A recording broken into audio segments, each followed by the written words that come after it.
is pushing to the north. One other one we're going to watch very, very closely. This one has a history of a tornado on the ground. In fact, I believe they are still confirming that one on the ground. Yeah, they are moving into northwest Missouri, so we'll have to watch that closely as well as we continue on. That's south of Tarkio, right about I-29 in northwest Missouri. So there's definitely some circulations we need to pay close attention to coming in out of Missouri. Again, that pink color means tornado confirmed, or we have a tornado emergency, and this is a tornado confirmed status right now. We did have a tornado emergency earlier into the evening or afternoon prior back into Nebraska with this cell. I think southern Iowa is where it's going to be at. I am flanked with meteorologist Logan Schlotman. Logan joining me here on the coverage.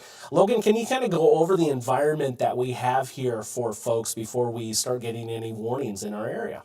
Yeah, so we're starting to see some of that warmer conditions. That's going to be that energy that's allowed. Now, places like Chris was talking about over in his 5 o'clock show, in parts of northern Iowa, just not that cloud really inhibited a lot of that area. So that threat, I'd say more north, has gone down, where it's due to a lot of that cloud coverage not allowing to warm up. We're starting to see this line of storms associated with a cold front over in the back that's going to allow for these storms to really start to build up there, Chris. Yeah, we have a lot of thunderstorm energy in place over southern Iowa. We've gotten a chance to recharge in this area, not quite as much as you look north of I-80, and that's going to be a limiting factor. Clouds played a pretty stout role in limiting the extent of just how warm we can get things in northern Iowa. You see, just never fully clearing out, say, north of Highway 20. And so that has certainly lessened, actually, the severe weather risk that we have ongoing up there. The severe weather outlook has been dialed back a little bit on the northern edge, down basically a category in that green and yellow from earlier in the day over southern Minnesota. North Iowa, I don't think has been touched all too much, but I'm not quite as keen on the severe weather situation there over northern Iowa. Now, that level 4 does nudge into southwestern Iowa, even Taylor County just a little bit. Southern and southwestern Iowa is where I think things are going to be a little bit more primed at the moment. I'm going to go ahead and take a look at those storm reports for you right now. And this is going to show you kind of the history that's been seen. This is last 24 hours. Let me take it down to the last 12. In fact, I'm going to save palette of that. I need that. Logan, that's going to be in the extreme bottom right of the summer palette. Sounds good. And I don't know, you may need to refresh your browser of that, but yeah, we're going to need that differentiation for today. And even though it says 24 hours at the top, this is the last 12 hours. You can see the tornado reports out of northern Kansas and southern Nebraska kind of dotting here. And at one point, we did have a tornado emergency. I think it was this dot, isn't it? There, Logan, kind of the Pawnee City area. Yeah, south of Pawnee City there. In Pawnee County. This was the tornado report that prompted a tornado emergency. Basically, that means we have a violent tornado taking on a populated area. So this one, multi-vortex tornado, being reported there into Nebraska. And I mention that because these signatures on radar have been coming back very significant as far as the rotational aspect of it, especially that one that is still confirmed there in northwestern Missouri. I'm going to loop it over the last 3 hours. I want you to see how things have been progressing. This is going to be the last 2 hours, beg your pardon. As we continue on, you see that trend is kind of pulling both of those circulations east and north and east. So that one that is confirmed right now has a long ways to go before it does get into the local 5 area. But something to pay attention to. Severe thunderstorm warning is out now. Let me get the details for Taylor County until 6:30. Tornado possible tag, hail up to 1.5 inches in diameter, wind speed with 60 miles per hour. I will say this segment of this storm has a history of 90 mile per hour wind gusts back into Nebraska. May not quite be up to that vigor any longer, but, and emphasis on that, this has been that segment right around the circulation to watch for. So I think we kind of had 2 areas of circulation worth watching here at the state line and then closer to the College Springs area. So I think there's 2 areas to watch right now with possible circulation. Certainly looked a lot better at 527 there, right along the state line. We're still seeing 2 areas, though, that are kind of on the tighter side of things at this point. Logan? Yeah, I was taking a look at the tracking here for this severe thunderstorm warning. Clarnita 538, Atchison 544, Newmarket 549 for Hopkins, 556 just right after the hour at 6:01 for Gravity, and then Bedford 6:04 and Mercer at 6:10 for this severe thunderstorm warning that has been issued heading into Taylor and parts of Adams County as well for this severe thunderstorm warning with that tornado possible tag on. So something to look out there for there, Chris. Yeah, absolutely there, Logan. And we're going to be tracking the circulation that comes in. And so you just got those times of arrival. And Des Moines going with the severe thunderstorm warning at this juncture. But there's a healthy circulation in that tornado warning over southeastern Page County. Deviating a little bit down to the south, I do want to show you the velocity picture on this because it is just intense right now. There's some side lobe contamination in here, but that area of concern would be just to the southeast of Fairfax, kind of up through Fairfax, down this line right through here. So there is some contamination in the data. Let's see if I can switch it here. No, I can't get you a great view. Let me back it up one slice here. Yeah, and there you have it. You see these intense colors coming into view. And just sampling that, that's 75 miles per hour. We start getting things up to 83 miles per hour. That's the inbound winds, and then you contrast that with 44 on the outbound. So we have some significant circulation and all indications that there is a on the ground in this area. So northwest Missouri, kind of coming out of the I-29 area near Corning. That's where we're seeing that. Debris detection isn't showing anything at the moment, but I believe this lowering, and I'll kind of highlight that, right as it crossed the Missouri border, was a tornado debris signature. So that gives us confidence that there was something on the ground, perhaps impacting Barada. Apologies, I'm not quite familiar with the towns there in that area. No longer present in the latest data, but we kind of look for that in the debris detection to give us an indication if something can be on the ground. We can actually confirm it with the radar picture. So severe thunderstorm warning for Taylor County. This area has been getting hit hard, it seems, as of late. Friday and Saturday, southern Iowa, kind of where things were at, especially on Saturday as we track things through Taylor County as well. Looks like we're back for a bit of a round 2, Logan. Yeah, I was just going to bring up some of the hail because we're starting to see some larger hail develop over in Page County there, just on that Iowa and Missouri border there. I'll grab some values. So just right below College Springs, so still heading to that area, heading into Highway 71. I'll bring up some values here in the middle. We're starting to see some of that stronger hail, up to about 2 inches with our parameterized here. So this is what it's estimating for hail size in that storm with that severe thunderstorm warning, but just south of College Springs and College Springs could be seeing some hail up to 2 inches. Now it's going to be working its way over into Shambaugh, Highway 71, over into Bradysville as well over here in the next couple of minutes. And we've seen the previous days, we've seen some monster hail and very large hail up to about 3 inches, and that has been destroying windows in people's houses and also windshields. So if you are driving on Highway 71, make sure here to get into a safe place soon as we start seeing this hail core work its way over from College Springs onto Highway 71. But if you are in College Springs, make sure you get into the most interior part of your house that has no windows. So if this hail does fall down and break any windows, that you are not by that there, Chris. Okay, Logan, yeah, and we're going to be monitoring this here for some time, not only the hail component, but as it sits here for tornadoes and wind, which I actually think is kind of our primary troublemaker here for tonight. Versus hail kind of being, I'd even say tertiary at this point, third in line. Tornado with the highest risk, you see that widespread risk. And we're kind of putting this in a hierarchy order. It doesn't mean we're going to have tornadoes, solidly in that area, but that's going to be that bullseye in the state of Iowa, southwestern Iowa, as you see, that has that greatest risk of seeing tornadoes. Wind up to 75 miles per hour being possible. Again, I think this is going to be southern and southwestern Iowa. Oh, yeah. Do you have a tornado warning for Taylor County? All right, in the booth, we need to go linear, please. Go ahead and cover that, and once we get ready to go linear, I'll take This is going to be in Taylor County radar indicated rotation. We're going to let this load quick, see if I can get the wind speeds on this to track this one. Looks to be moving about east 35 miles an hour. So for this tornado warning here, this is going to be until 6:45 p.m. Let me get this set up quick, track this. You just give me a heads up in the booth and we'll go. So places like, see them about 543 Lagoda, 549 Bedford, 554, and then at 602 for Conway for this tornado warning. That is until 6:45 p.m. We'll keep checking. So we'll go check the velocity right here. You can see some of that rotation. So extending into just getting past College Springs and Shambach a little bit. I'll put on a little rotation detector here to see what we're picking up. Looks like getting past Highway 71 there. I'm going to take it.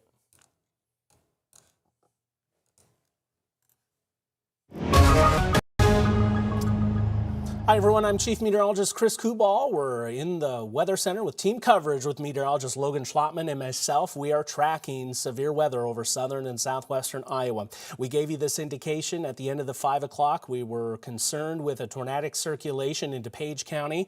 And we have high enough confidence that that is still going to impact as it pushes into Taylor County. So we are going to be here with you as we move closer to the 6 o'clock hour as we track this circulation. This is in place until 6:45 over the southern and southwestern portions of Taylor County. There is another circulation down into Missouri that will also be tracking that has a confirmed tornado on the ground. This is going to be the most robust area we are tracking for severe weather as we go into the overnight. The area we are concerned with is down Highway 71, basically right along the Missouri border south of Clarinda. We'd be watching here near Bradyville, and at points we've seen some indications of that circulation a little bit further to the north. So southeastern Page County is where we are tracking. Just to briefly go over to our shear detection, and we'll see that area that we've been watching, again, right along the Missouri border here, right around the Bradyville to College Springs area. And this is all moving to the east and to the north and east. All right, I have meteorologist Logan Schlottman with me. Logan, let's go ahead and take folks at home in on a tour and give them a track on where this storm is going to be going. Yeah, so this is moving about east at 45 miles an hour. Get zoomed in here quick for this tracker. We'll take it along right about here. We'll move it back a little bit, but moving east about 35 miles an hour. And taking a look at times that this tornado warning could be heading into your area. About 5:50 for Seam, 6:02 for Bedford, and 6:11 for Conway. So if you're in Bradyville and College Springs, make sure to get into your safe place, whether that is the most interior room of your house, if you have a single level house, or if you do have a basement, get down into your basement as well. But we're starting to see this tornado warning, some of that rotation move over into Taylor County along that Iowa and Missouri border there, Chris. All right, Logan, thank you very much. Just checking out the velocity signal here. I do want to make a mention down here to northwest Missouri. This is a confirmed tornado southeast of Tarkio, and the trajectory is bringing that to the east and north and east as well. So not only Taylor County, but as we move our way further to the east towards Ringgold County as well, we need to be cognizant that this could be a major issue. That storm has a history of producing a tornado all the way back into southern Nebraska. You can see the tornado dots there. So that's something to watch very closely as well as we go through time. But for now, the greatest area of concern for the local 5 area is going to be over Taylor County right now with this tornado warning until 6:45. Just briefly here, before we head back over to Logan, I want to go over a little bit of the scenario that we have at play.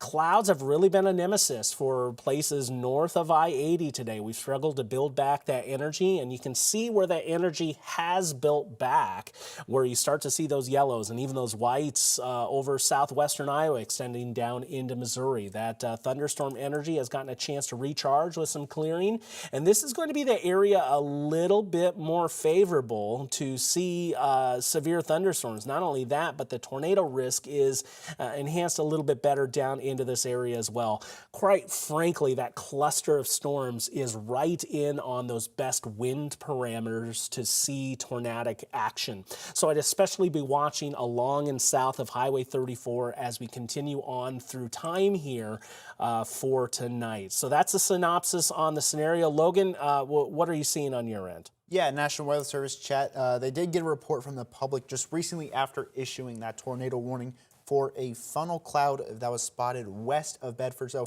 I have that pulled up right about here. So we're going to take a look at our shear detection and see what rotation we're still finding, which is going to be near that Bradyville. So that funnel cloud that we're seeing just west of Bedford, still moving along, still seeing that rotation moving into the area with that tornado warning pushing through into Taylor County here soon. Looks like taking a look for other stuff, not seeing anything else here yet, Chris. Yeah, in fact, it looks like that circulation has been trending the right way. Thank you so much, Logan, at least as far as severity. We don't want to see severe weather. This circulation was looking a little bit more potent as we were at 5:30 or so, as this one was south of College Springs in Page County, right along the Missouri border. We did get a report, as Logan just mentioned, of a funnel coming to the ground. And Logan, just briefly, where was that at again? That was west of Bedford. West of Bedford. So considerable amount west of Bedford, I would say, to the tune of about maybe 15 miles or so. But it would be in association with this circulation coming in out of Page County. So that's where the best circulation is at the moment. There is some thunderstorm circulation happening up here further to the north into Page County. But this has been a persistent circulation all the way since it was in Nebraska a couple of hours ago. So we've been watching this one for you very, very closely. There is additional thunderstorm activity building in up over Cass County and Adams County as well. Building in, but so far this activity has been sub-severe on all fronts, wind and hail as we check out the velocity signals here. Nothing too terribly strong nor giving us any significant tornadic circulations to monitor out of this one. Just checking in on the winds here, and this is the first I've looked at them, and deliberately the city names are small so we don't clutter up the screen here too much. But no significant winds there. We get down towards Clarinda. I'm not peaking on anything there as well.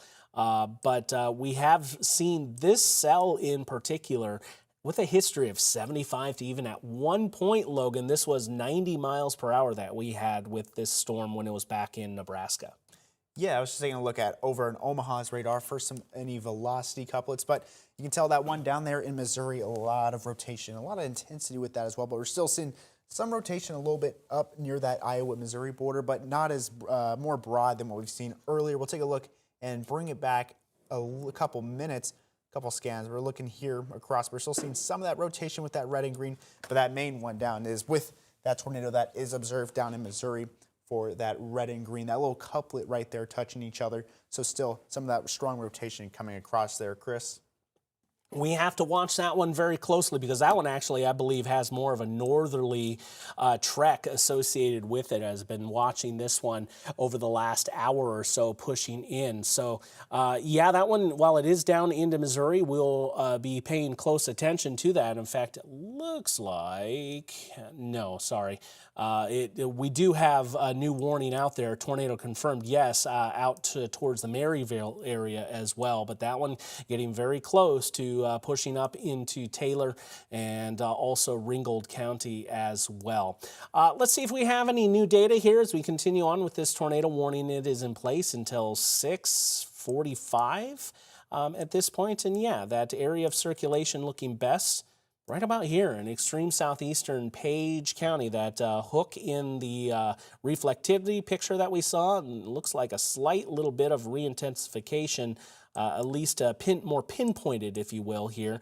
South and southwest of Newmarket, south and southeast of Clarinda, and that is way down into the southeastern part of Page County, about ready to get into Bedford County. So Shambaugh, Bradyville, east of you, west of Siam. Siam, you need to be in your safe place, as included the Bedford area and Newmarket as well. All areas that are going to be in the bounds of that tornado warning. So the southern, southwestern parts of Bedford County, new scan coming in, and we can see here's where that circulation continues to be, right in that area. So it's about ready to pass into Bedford County. So there's been a lot of activity here for tonight. We have that level 3 risk over central and southern Iowa, extending down into Kansas though with that level 4. And unfortunately what that means is it's stolen a lot of our eyes in the skies down that way for today. So with supercells on going down into northern Kansas, That's where we have a lot of the chasers that provide us our live stream. So unfortunately, we don't really have anyone right now we can pull up on this storm into northern Missouri and southern Iowa. But we do have our spotter network. Our field's pretty extensive down into that part of the state, and we're going to be tracking that one here as we continue on. Can't emphasize this enough over Taylor County. If you are within the scope of this tornado warning, you need to be seeking shelter, lowest level, most interior room of your dwelling. Yeah, and we're going to take a look just on the bigger picture. We do have a tornado watch south of I-80 getting into Clark and Decatur County on that I-35 corridor, pushing more west. This is going to be until 10 p.m. for those chances for tornadoes. Possibly some could be on that intense side, but still going to be primarily also looking at wind and hail. But this is until 10 p.m. for portions of southwest Iowa, getting up into Adair County and then Clark and Decatur and Cass County as well there, Chris. Alrighty, sir. Thank you very much. Errant punch there. Let me get back to me. All right. Just was checking in with the National Weather Service, and the last correspondence was that funnel cloud there west of Bedford. I will say this circulation down into northwestern Missouri, it's been pulling further and further to the north. So I think we're going to have to keep a close eye on that one as well. There's a couple of areas to watch. Down into northern Missouri, one spot here as well, and then we get down to the south and west of Maryville, I believe. Yeah, we need to watch that. Basically due west of Maryville, excuse me, pushing up to the north and east with time. So that's what we're looking at. Logan, I need to take this for a second here while I do a couple administrative things. Yeah, it looks like we did get one of our first wind reports out in Page County, just north of Shamba. Looks to be, let me check on this one here, but looks to be 84 mile per hour thunderstorm related gusts just east of Highway 71. And that was recorded from an amateur radio from a personal weather station. So we're starting to see some strong gusts up over 80 miles an hour, up to 84 miles an hour for this wind report that has came in over the last 12 hours here. I'll zoom back out. Looks like there might have been a hail report also just in College Springs. I'll bring this one up real quick. Up to about 1.5 inches. Emergency manager over in Page County. Time still estimated, but 1.5 inch hail just around College Springs. So we're starting to see some of those reports starting to pick up with 84 mile per hour gusts and 1.5 inch hail over in Page County. I'll take a look back outwards at the radar picture and what we're seeing. Looks like they're continuing that severe thunderstorm warning. Just for now, they're upgrading up to 80 mile per hour winds. So we'll take a look back at this one here and see if we can get the pictures for that. But looks like they still have that destructive tag now for Adams and Taylor County, tornado possible tag. So we'll grab this, we'll grab the speed, and we'll see what time it's going to be getting into more portions of Taylor and Adams County. So 35 miles an hour. We'll grab this real quick, and we'll see what time some of the more strong, intense gusts could be getting into parts of these areas. So gusts about 557, Ladoga 601, Gravity 605, Bedford 608, Conway 614, Lenox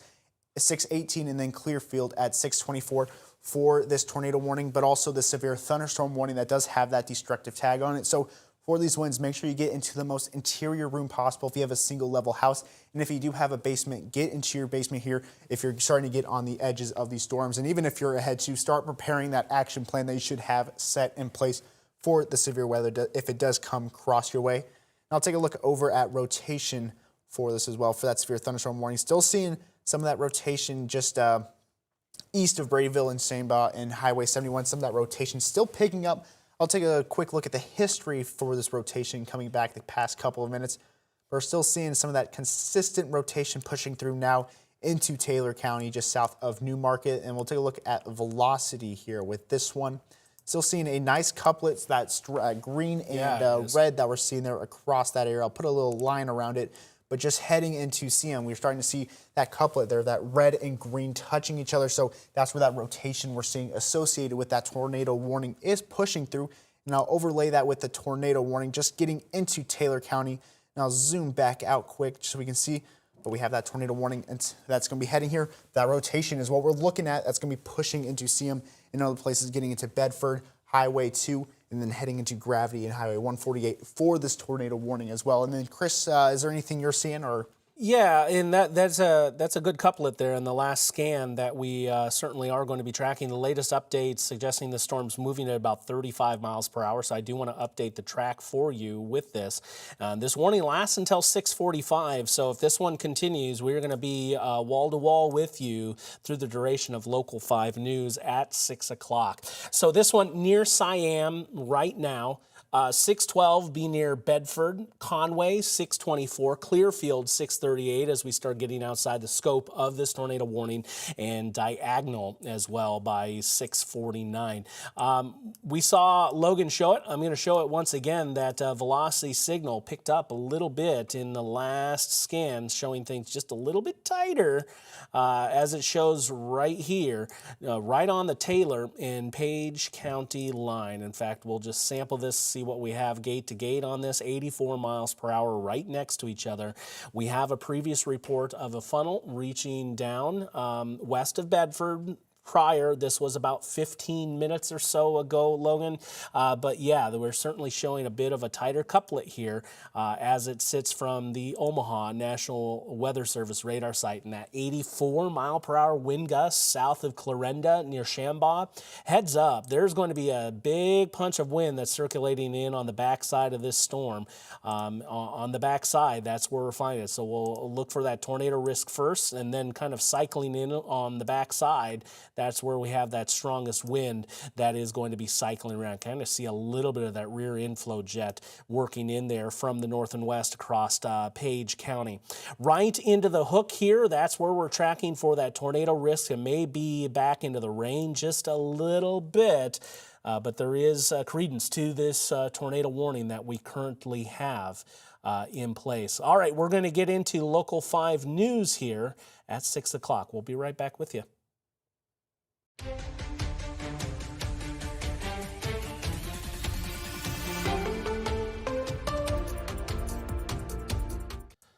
All right, we're continuing on with our severe weather coverage. We are in Local 5 News at 6 o'clock with the tornado warning that is in place over Taylor County until 6:45. Also a significant wind threat with this storm as well that we have seen with an 84 mile per hour wind gust south and east of Clarinda. So we have a significant impact here. Also tracking a second circulation. And while this one is still south of the border in Missouri, this one is taking a northeasterly line. So this one also may impact Taylor County if it continues along its path, and eventually Ringgold County as well. Additional thunderstorms extending northwards through Adam and Cass County as well, but sub-severe at this point.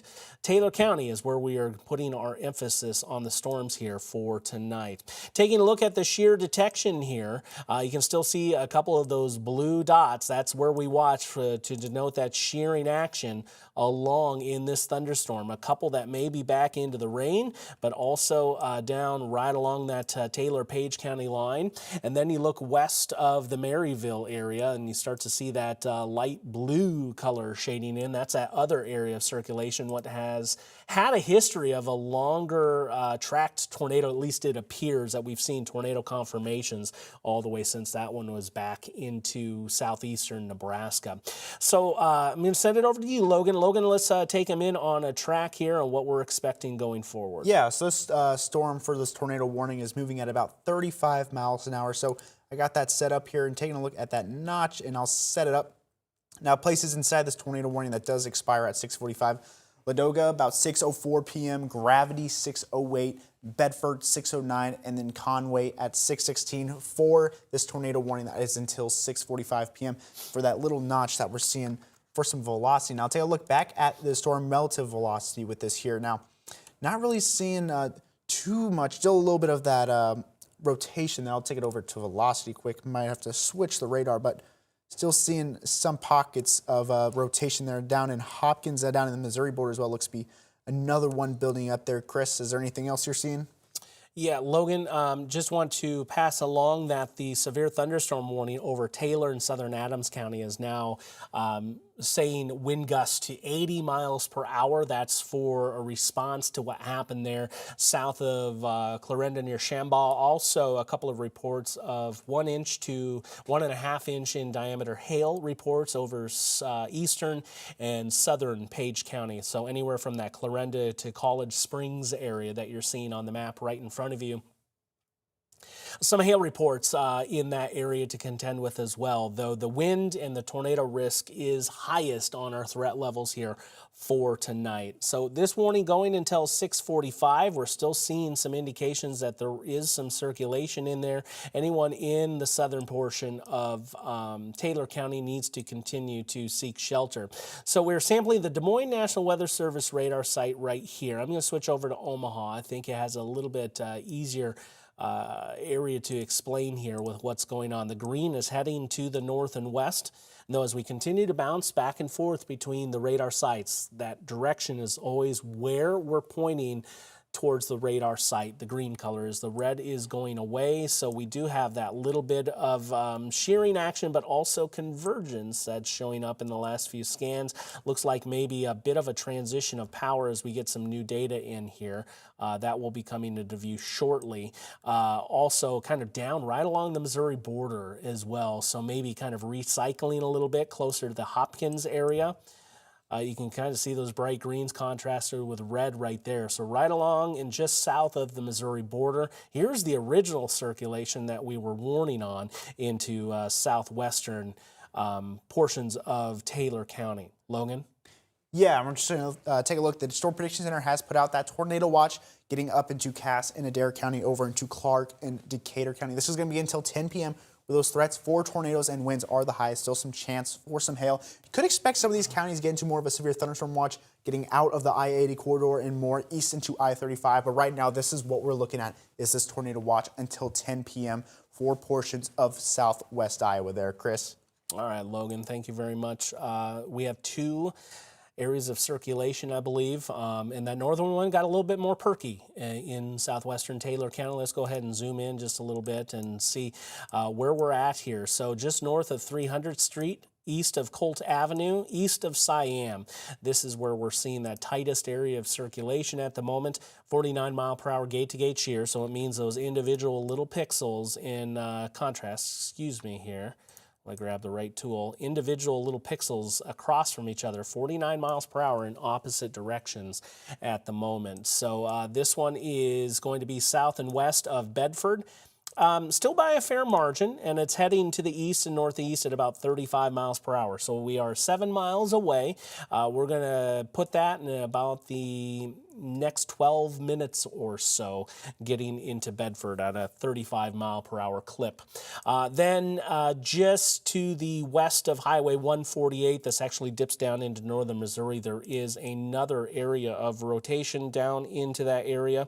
West of Hopkins that bears watching. So two areas, Taylor County right now with a northern one, and then just south of the Missouri border with a secondary area of rotation. I'll tell you, we're getting pretty high in the air to be sampling these areas of circulation. We're talking 9,000 feet up is where we're sampling, and there's a lot that can happen in that lowest 9,000 feet that we just can't see with the radar picture. So that's why we're concerned. I do believe that those areas of circulation are kind of back into the rain right now, so you're probably not going to be able to see all too much from this. It looks like we're looking just southwest of Bedford now.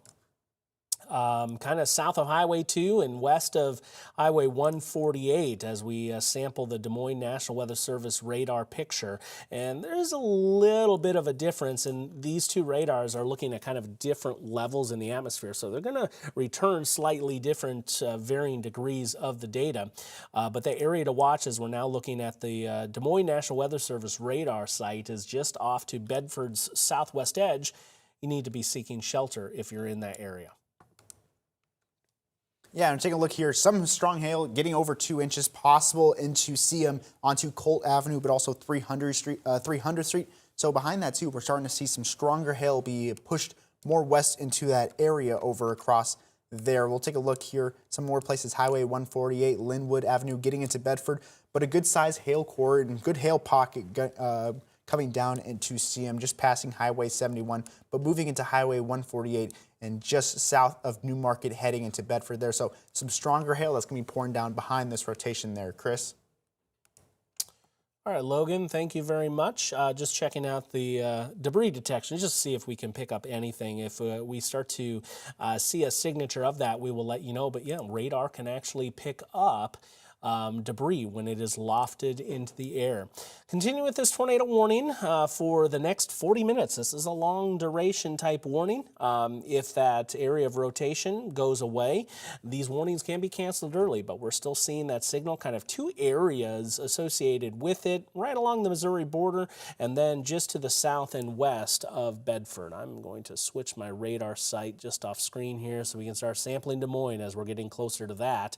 Versus Omaha here. 84-mile-per-hour winds, Shambaugh south of Clarinda earlier, so there is some signal that there's some major wind in tandem with this storm. I do believe we're kind of recycling, wouldn't you say there, Logan, with that southern couplet? Yeah, I do agree with agree with what you're saying there, Chris, and taking a look, trying to get the right radar picked up, but still some of those pockets of rotations there picked up, getting across some of that area near Hopkins, but on that Missouri border as well. And then they did take out that destructive tag for that severe thunderstorm warning associated with Taylor in Adams County. They brought it down to considerable. They knocked down that 80-mile-per-hour wind gust and brought it down to more 70-mile-per-hour winds. But that is still going to be until 6:30 p.m. for that severe thunderstorm warning that is tagged considerable there, Chris. Okay, so that's a good trend. We like seeing that, and I'll just recap the warnings that we do have for you right now. And we'll just take the radar picture off the screen for you. That tornado warning until 6:45 is in place at the moment. And then right underneath it does extend a little bit further to the north and even getting into Adams County just a little bit. This is going to be in place until 6:30 for that severe thunderstorm warning. It does include communities like Bedford, Gravity, Holt, and Newmarket. And it's being given that considerable damage tag due to that wind, which we significantly had a wind gust there, or significant wind gust south and east of Clarinda, near Shambaugh, right along Highway 71. And now that portion of the storm is working its way into Taylor County. Let's go over to the winds and see if anything significant is popping up in Bedford. Takes a second for this activity to load. We do have a 45-mile-per-hour wind gust out of Clarinda. I'm going to back it up here just to see if anything has changed. But again, there was stronger. It's kind of right under those pink shadings. And there is also likely some hail tucked away in there too. So keep that in mind. That's the most intense part of the storm that is not tornadic. That tornadic action would be basically right along Highway 148 south and west of Bedford at this point. Since it's been a couple of minutes, we'll go back to that velocity data and take a look on where it is. It looks like it's washed out considerably here in the last scan, at least right along Highway 148 in Iowa, Logan. Yeah, I was taking a look also here. That biggest tornado threat was in those counties over in Taylor and heading out into more west, but that biggest threat was going to be for southwest Iowa today, but we still have a medium threat for the rest of Iowa. But what we're looking at right now is where that tornado watch is. We're that red, and we're starting to get out of that area there, Chris, but still going to be a persistent threat. And taking a look back at that radar picture, going across, we still just have those two warnings, that tornado warning and that considerable severe thunderstorm warning across heading through the area. But I do think, Chris, that rotation has gone down over the past couple of scans. Not really seeing anything too much there, Chris. At least on the Iowa side of things, I do think right across the border into northern Missouri, there's still an area certainly worth watching. I like the way things are trending here with this one. I don't want anyone to get complacent. I want to continue to monitor this so long as we have that tornado warning in place. But we've been watching right in this little kinked area right along Highway 148 south of Bedford. So if you are in Bedford, anywhere south along that highway, continue to be in your safe place, please. Doesn't look like we have a lot of communities in this area, fairly rural, but this would also extend over towards Platteville. If you are in that vicinity, continue to seek shelter. So this would be right along Linwood Avenue, 148, just south and west of Bedford. That's our area of concern. So just to kind of show you what we've been meaning, we've been watching these little bubbles on the shear detection. It was stronger earlier as this one was back south of Clarinda. And you notice we just don't have that anymore over southern Taylor County at the moment. There is a little bit towards Hopkins, and we've been kind of telling you that there's kind of a secondary area of rotation down there near Hopkins, and I think the Omaha radar site is picking it up better. Basically, right at 148 and the Missouri border, that's where that best circulation appears to be standing at this point. 65 mile per hour gate-to-gate shear, so I think we'll probably see this warning continue on, even if it is right along the southern scope of that warning. Some storm scale circulations, and this is where we'd be finding some of that strongest wind right now, if it is materializing right over southwest Taylor County. Logan. Yeah, I was just taking a look, going the previous scans. We do see some of that more stronger rotation earlier in that scan heading into Bedford, but we still have a little bit of that couplet heading into about Highway 148 just southwest of Bedford. And same thing for Hopkins too, just crossing into that Iowa and Missouri border. Some of that tight rotation coming across there, but still the same heading just north of that into Bedford as well, just going across Highway 148 there, Chris. Logan, go ahead. I need a second. Yeah, we'll take a look back here at radar 2 to see if there's anything else picking up, but we do still just have this tornado warning for until 6:45. We'll take a look at the time frame for that rotation area that could be coming into places around Bedford, just getting here about 6:12, which is right now Conway 6:22. So next 10 minutes for some of this rotation in the storm heading into your area and coming through and across. And I'm not seeing anything new on the National Weather Service chat there, so I'll see what our shear detection is bringing on. I think it's going to be showing some more of that rotation down in Hopkins that it is picking up there. Some very light, some very dark blue going across into Hopkins, but nothing so much up into Brady, but still a place to look at where that rotation has had that history. So it still could pick up again and be more intense heading just south of Bedford, crossing into Highway 148 there for that rotation going across. And I'll take a quick look at hail as well, because we've seen some strong hail getting reports up to about 1.5 inches, and it's starting to push its way out of Siam, but getting closer into Highway 148 heading into 300 Street. And I'll take a quick tag here for some of this hail across the area. So 2.25 inches and then about 1.8 inches. So still seeing some decent sized hail that could be working its way across 300 Street, getting past out of Siam, but heading close into Bradyville and also Highway 148 as well, pushing across there. Chris. Okay, Logan, thank you very much. I want to highlight here the strongest area that we're looking at for wind potential into Taylor County right here. Those brighter colors, that is going to be a signal that we are dealing with the strong wind right there, actually a little bit of a convergence signal. And when you see that, you start looking at the strong updraft of the storm. And the red is actually moving away from the radar site in Des Moines. The green is heading towards it. So right there, that's a signal that we have a strengthening in the updraft and kind of coming in behind it, rushing down with that wind, no doubt, based on the thunderstorm structure here. So that's not necessarily a tornadic circulation, more of a convergence circulation, but that one is going to be moving right towards Bedford here in the next couple of minutes. And this storm has a history of some very strong wind too, so we want to remember that we have certainly seen that come to fruition out of this storm. So it is out there. The latest wind gust out of Bedford is not significant, only 11. We'll see if that ticks upwards as we continue on. If there is something tornadic here, it's likely right where that wind is rushing out ahead on that southern edge, right into that kinked area, right along Highway 148. That still looks to be about the most favorable zone, but at this juncture, we don't have any high-quality shearing that is going along in that. We'll continue to watch it. Further down to the south, just across the border, there's another area of circulation, and pulling into the Maryville, Missouri area right now, there is also another stronger area of circulation that's trying to push its way northwards that we're going to have to keep our eyes on going forward.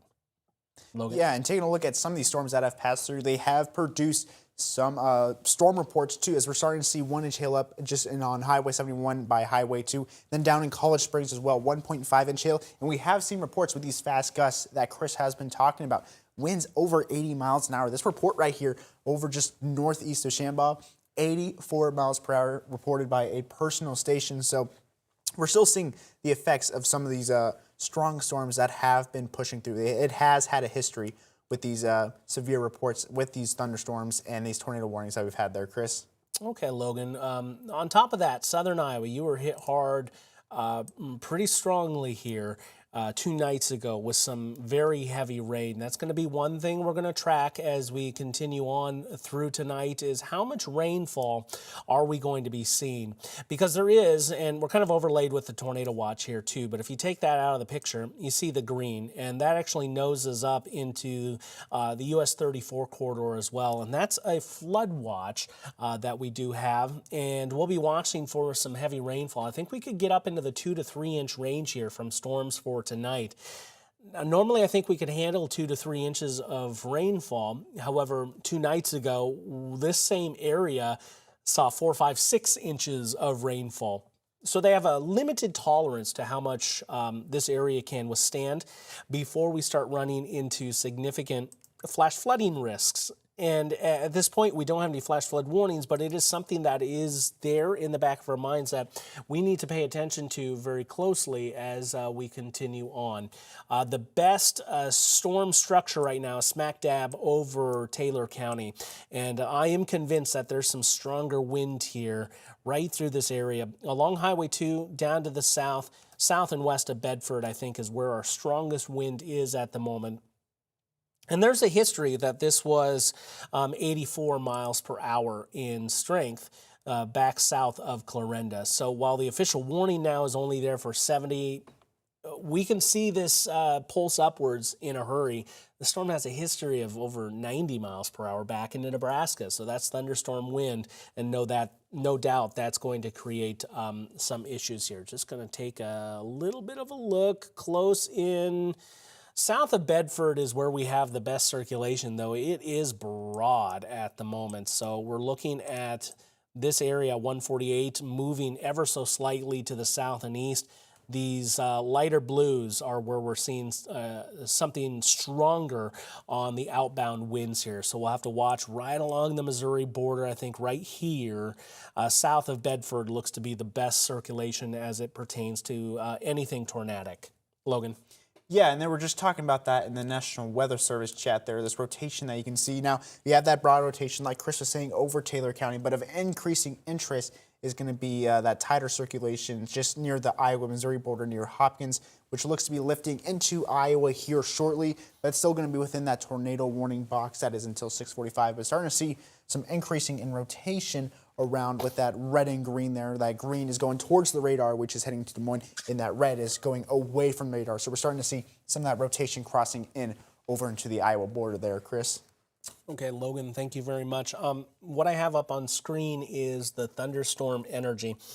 Just kind of going over the synopsis that we have here today. This is the area that got a chance to recharge the atmosphere the best, especially along I-80 and points southwards in southern and southwestern Iowa. Otherwise, it's been a fight with the clouds as you move north of Highway 20. So this is where we have the best energy to work with, but also where we have the best wind parameters set up through the atmosphere to work for our tornadic status. And you really see that especially more pronounced down into northwest Missouri. So some of this is trying to move across the border. And certainly with the last scan that I just saw here off screen with that circulation down near Hopkins, this is really starting to tighten up here a little bit south of Bedford. So this is going to be that area right now to watch right along the state border south of Bedford. That is going to be basically right at Linwood Avenue and then sampling things State Highway. Okay, and so the Missouri and Taylor Street as well. That's where we have the best area of circulation. I believe our shear detection should start to show some of this here shortly if it's not already, and it is. So we have very strong winds moving out of the thunderstorm right now and a bit feeding us right into that kidney bean too, right where we're going to be watching for that best area, so that inflow is coming in right here and the outbound wind is stronger. So we'd be watching right along the Missouri border, maybe just a bit north of it for something on the ground, Logan. Yeah, I was tracking that shear detection with that one's crossing over from Hopkins. You can see some of that blue there, like Chris was showing earlier. Now, places where this could be heading towards, taking that direction more into Iowa, blocked in about 6:45 p.m. Reading 6:54, Benton 7:02, 7:14 from Mount Airy and Kellerton 7:32. That's out of that tornado warned box heading into outside of that tornado warning, but something we could look out to in case that does start to form more and still push with that strength that we have been seeing. I'll take a look back here at our storm relative velocity, see if we can see some of that rotation still on that tighter end here with that red and green, still seeing that nice couplet working there just now and going into the Iowa border. We'll take a little zoom in there across that area, see if there's any roads. But make sure, if you are seeing some of these areas, get into your safe place now, your action plan. So whether that is the most interior room of your house, if you are in a single level house, or if you do have a basement, make sure to get into your basement. But Linwood Avenue, looks like that rotation is directly above you. And I'll zoom out and see if there's any other roads here. So getting into 310th Street, Montana Avenue, Maryland Avenue, Orange Avenue, 315th Street, 317th Street. Starting to see some of that rotation getting into your place as well, and also getting into about Missouri Taylor and State Highway E across that area. So working into those areas there, Chris. We haven't heard any reports, thank you, Logan, of any damage, anything like that. We have had a couple of recent hail reports, but that was even Page County. But that strongest area of wind right now is over western Taylor County. I have a tornado watch up on screen. This lasts until 10 o'clock. And this is over southwestern Iowa. As I mentioned earlier, that's where we had the best recharge occur in the atmosphere here for today. We do have a severe thunderstorm warning that has been issued now out over portions of Ringgold County. So it does include Taylor and Ringgold County as well. We'll go ahead and sample that, get the details up for you. This is going to be for hail sized up to 1.5 inches in diameter. That's ping pong ball sized hail. And the tornado possible tag, so tracking that circulation, that is still back into that tornado warning. Wind speed up to 60 miles per hour. And I think we've lowered it slightly because we haven't had any ground truth as of late. That wind is significantly reaching the ground. Big hook on this thing, Logan, I'm seeing on your screen. I'm going to go over to you and you can show the folks at home. Yeah, we're starting to see that little kink on the reflectivity here, just basing around there, that little kidney beam, but that's really what that rotation is. We'll take a look here. I'll bring up the storm relative velocity around that area there. You can still see some of that rotation behind that red and green there. So we have that green that's going towards Des Moines and that red that's pushing away. That's what we're getting, this little rotation of area just southeast of Bedford heading into Highway 2 and working its way over into more parts of Iowa, getting into Benton Highway 2 as well. But we still have that rotation just getting out of Hopkins, crossing over from the Missouri over into Iowa now inside that tornado warned box that we do have until 6:45 there, Chris. All right, Logan, just popping up on screen, I do have kind of the strength of those winds that you were just highlighting within that couplet. So up to about 43 miles per hour inbound into Iowa and outbound of Iowa, 38 miles per hour. So you do the contrast on that. That's about 80 miles per hour over the span of about 3 miles. Now, there is some tightening in here on the north side of the border, and I think that's going to be the prime placement, especially with respect to the velocity signal here, where we watch into that kidney beam. This one appears to be rain-wrapped. It would be right here is where we're tracking for that tornadic potential. So this one is solidly into the rain. And if this new scan is correct, I would put that placement a little bit further to the north now, as this one lifts a little bit more northerly through the polygon than the initial circulation that we were tracking along with it. So I don't have any new data now, but again, what I'd suggest is that this pulled a little bit further to the north. Generally a rural area of Taylor County, and as we zoom into the street level here, this is going to be the area I'd be watching now would be closer to Orange and 290th as this one lifts to the north. In fact, here's the newest data. It's a little bit further south of Orange towards 300th. But this is going to be lifting north. We have that peaking that's a little bit closer together here, south and east of Bedford. Not much for communities down in this area. Generally rural, southern, and southeastern Taylor County continue to be seeking shelter at this point. Yeah, and I was taking a look quick also behind that rotation. We're still see some chances for some hail getting up to about 1.75 inches, so getting about to golf ball size, but mainly ping pong size hail that could be hitting into Bedford right now, just south of Gravity and just north of that Iowa-Missouri border. I'll take a little zoom in there where we could be seeing some of that hail working its way across through Bedford, getting into Lake Road, State Road, heading into Quail Avenue, and along Highway 2 as well. So some of that more strong hail that's behind the storm here that we've seen has had a history of getting up to 1.5-inch hail, which is about ping pong ball size, and also 1-inch hail reports there as well there. Chris? Okay, so I'm going to back up the reflectivity a little bit. You've really seen that outflow dominance take over and wrap up into that hook. And I'm just going to loop it here over the last 30 minutes slowly so you can get a sense on what I'm talking about here. And I'll point it out with the arrow here on screen. You can kind of see how that rush has caught up to the inflow of that storm. This can be a signal of very strong wind, mind you, and it does have a history of that. But also, when it wraps around, it tries to kick up that circulation. We can certainly see that as a possibility. We have heard from storm spotters out in the field that there is a little bit of a lowering with this, maybe not necessarily a wall cloud, but a strong meso circulation associated with it. That is to say that storm level circulation is intense right now, and it has overall dropped the bases of the storm down just a little bit. Over to the velocity picture we go here. West of Platteville is where we're watching. Athelstan to the north and west of you. We'll be watching right here as this one continues to lift basically north and east. And Logan, I see you have the same thing up. If you can, I want you to throw a track on this, maybe widen your view out just a touch. And since this one is kind of moving a different direction than previously thought, want everyone to know who's in line for the circulation. Yeah, so I'll take it right to about the end of that box there. But it looks like at Platteville, heading here about 634. But getting along to that rotation that we're seeing here, Highway 2, some parts of those areas are going to be getting affected. I'll take also another zoom back in here. Let me select that quick, but still seeing some of that broad rotation getting into Platteville soon. So Quail Avenue, get into your safe places.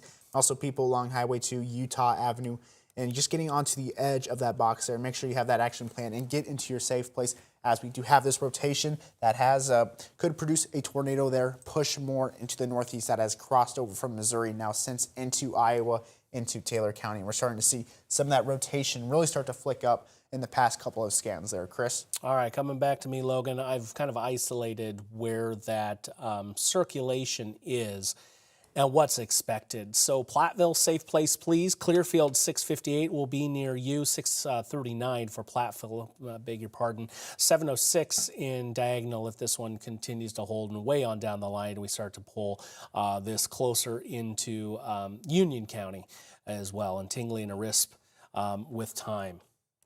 Okay, so this is cycling up into something a little bit bigger here that I've seen as of recent, Logan, and it's strong at this juncture.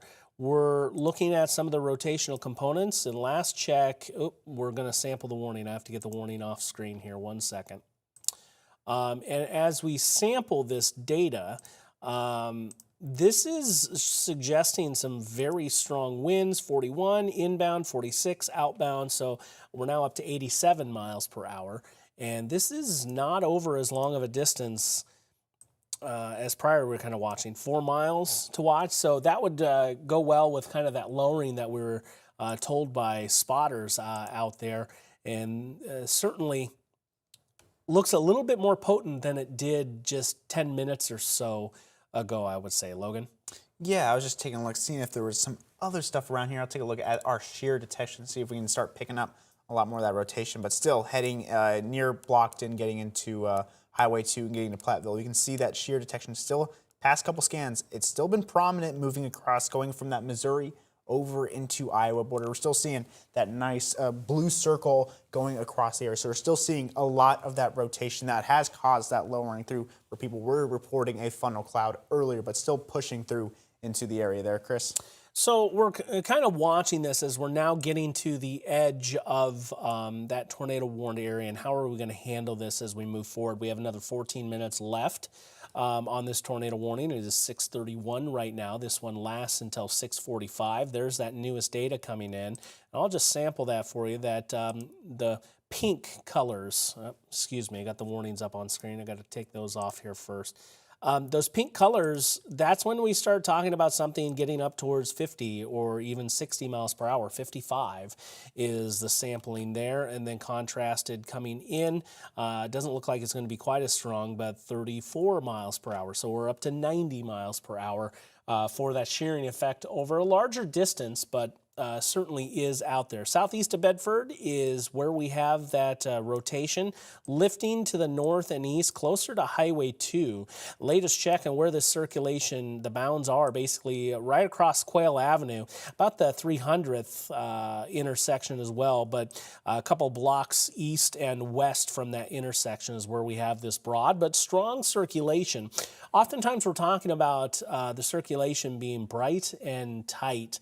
So bright, those vivid colors, and then tight together, almost kissing, if you will. And when you start to see kind of the inverted V against each other, that's when you know you have something significant. All right, newly issued tornado warning in place here that does extend into Ringgold County now. Let's show the details on that. This goes until 7:30, so we have another hour-long tornado warning that we're going to track this. It is in tandem with that circulation that we've been tracking, especially more prominently over the last 10 minutes. And also just south of the border, we have another tornadic circulation that comes right up to that Ringgold County line. We're going to be tracking that one as well. Logan, you have communities plotted on the screen, so let's take it over to you. Perfect. Yeah, we have that rotation where they did issue this new tornado warning, and places that are going to be getting affected here. 642 for Platteville, 649 over in Blockton, Malloy 658, Benton 705, and then over Mount Air at 717. So places in this area, be ready to get in Platteville, get into your safe areas. We see this rotation work its way over through this tornado warning, and make sure that is the most interior part of your house. If you have a single level house, or if you have a basement, make sure you get in your basement, but places with no windows, as we start seeing this stronger rotation push its way over up into the more southern parts of Iowa there. Chris? Okay, Logan, thank you very much. I do have the velocity picture up for you as well. And you remember just a few moments ago, I was talking about bright and tight. This is where I'm starting to be concerned. We have those bright pinks right across from those greens, and it's tight, and that inverted V. And while it's not perfect here, what we're watching, and ignore the arrowheads on this, but you have that brightening inverted V on either side. It almost looks like a bow tie right where those two meet, and that would be a concerning signal coming in as well. Maybe a bit of a contamination, but this is getting stronger, Logan. Just south and west of Platteville, that area of circulation, Quail Avenue and about 300th right now, this would be it. So I'm going to sample here. 113 mile per hour gate-to-gate shear. It may have just a little bit of some contamination to it, but even if it's just a little bit, that is a strong signal.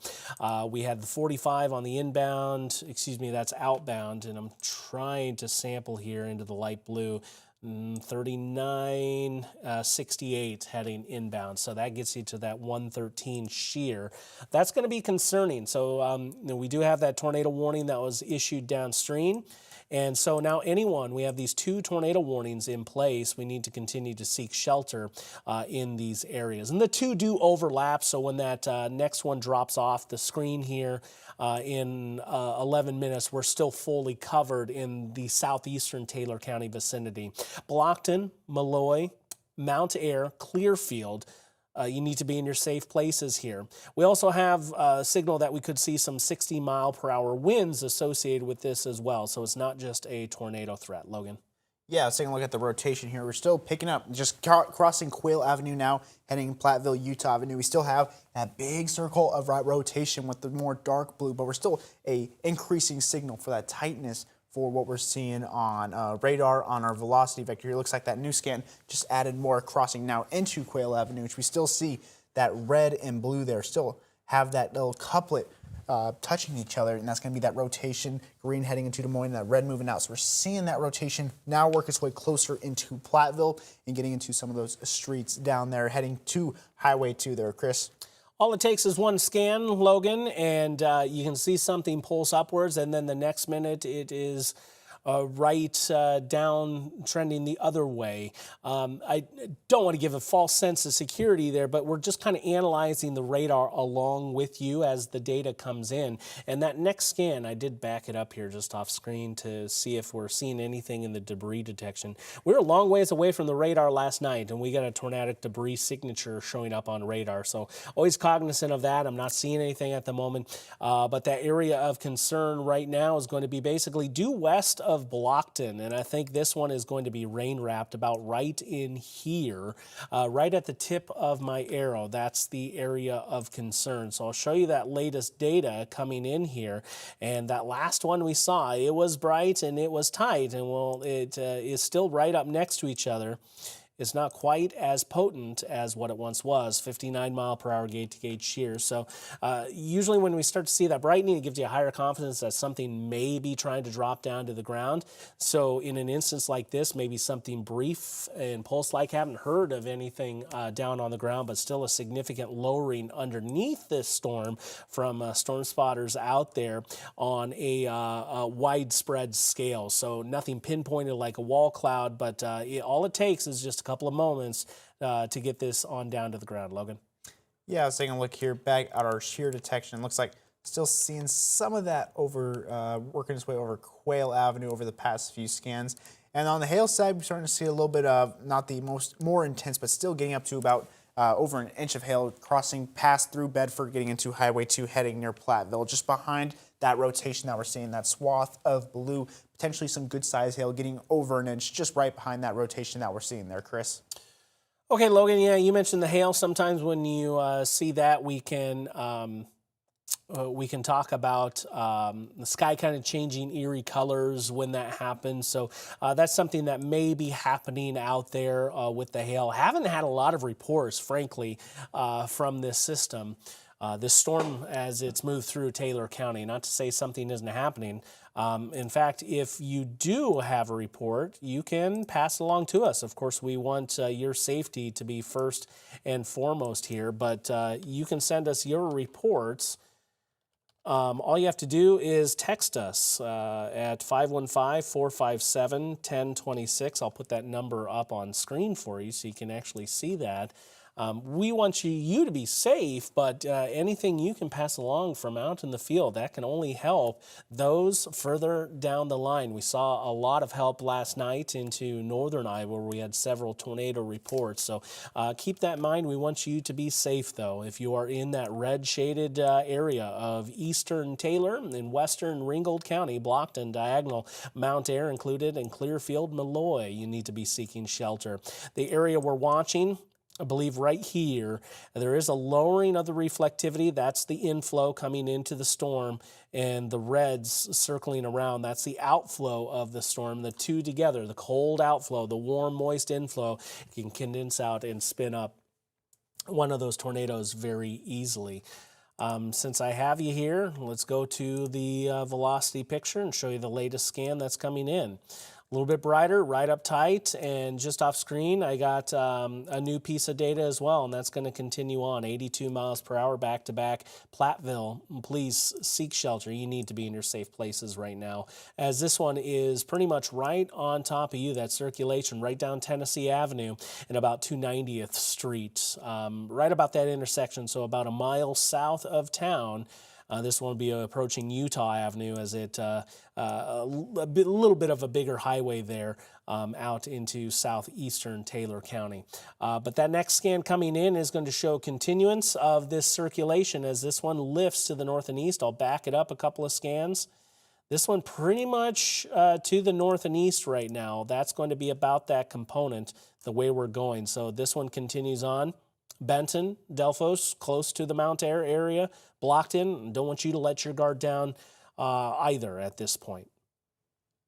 Yeah, let's take a look here. Just also a little bit up there, we're starting to see some storms develop back, not into our viewing area yet, but we are starting to see some showers getting to a county away, almost into Cass County. Some potential for some severe thunderstorms up there. But yeah, that main threat right now is going to be this rotation that we're seeing with the tornado warning. With this tornado warning that ends at 7:30 p.m. and still just seeing some of that more stronger rotation now getting into Platteville, getting into Utah Avenue over Tennessee. Oh, there comes our next scan there. So we still have that red and that green still showing some of that circulation. So if you are in Platteville, make sure you are in your safe place. Utah Avenue to 80th Street, just getting about those crossroads they're crossing, heading into Vale and to Chester into 80th Street as well for that rotation that's going through there, Chris. All right, Logan, so the newest scan is in, as you mentioned, and I have it up on screen. It might be just a little bit further north of that arrow that I previously drew, but southeast of Platteville. That's where we want you to be safe at this point. One thing you can do is just leave us on, or take us on your phone, the We Are Iowa app, and get into your safe place. Lowest level, interior room, permanent structure, preferably into a basement if you have one. Recognize not everyone does, but a small closet or a bathroom is usually a good place. Something without windows, and if you can always put objects between you and the outside. The more things you have between you and the outside, the better for your safety. So, nothing confirmed, and on the ground, this is radar indicated over southeastern Taylor County.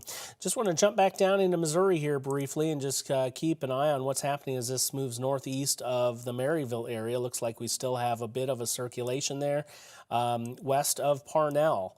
And this is lifting to the north and east as well. So we'll still have to watch out over southeast Taylor County and eventually into Ringgold County if that one continues to hold. That latest data, this is rain wrapped. I don't think we're going to be able to see all too much down into this area. But west of Blockton, that's where we have that circulation at this point. Radar indicated tornado. This lasts until 6:45.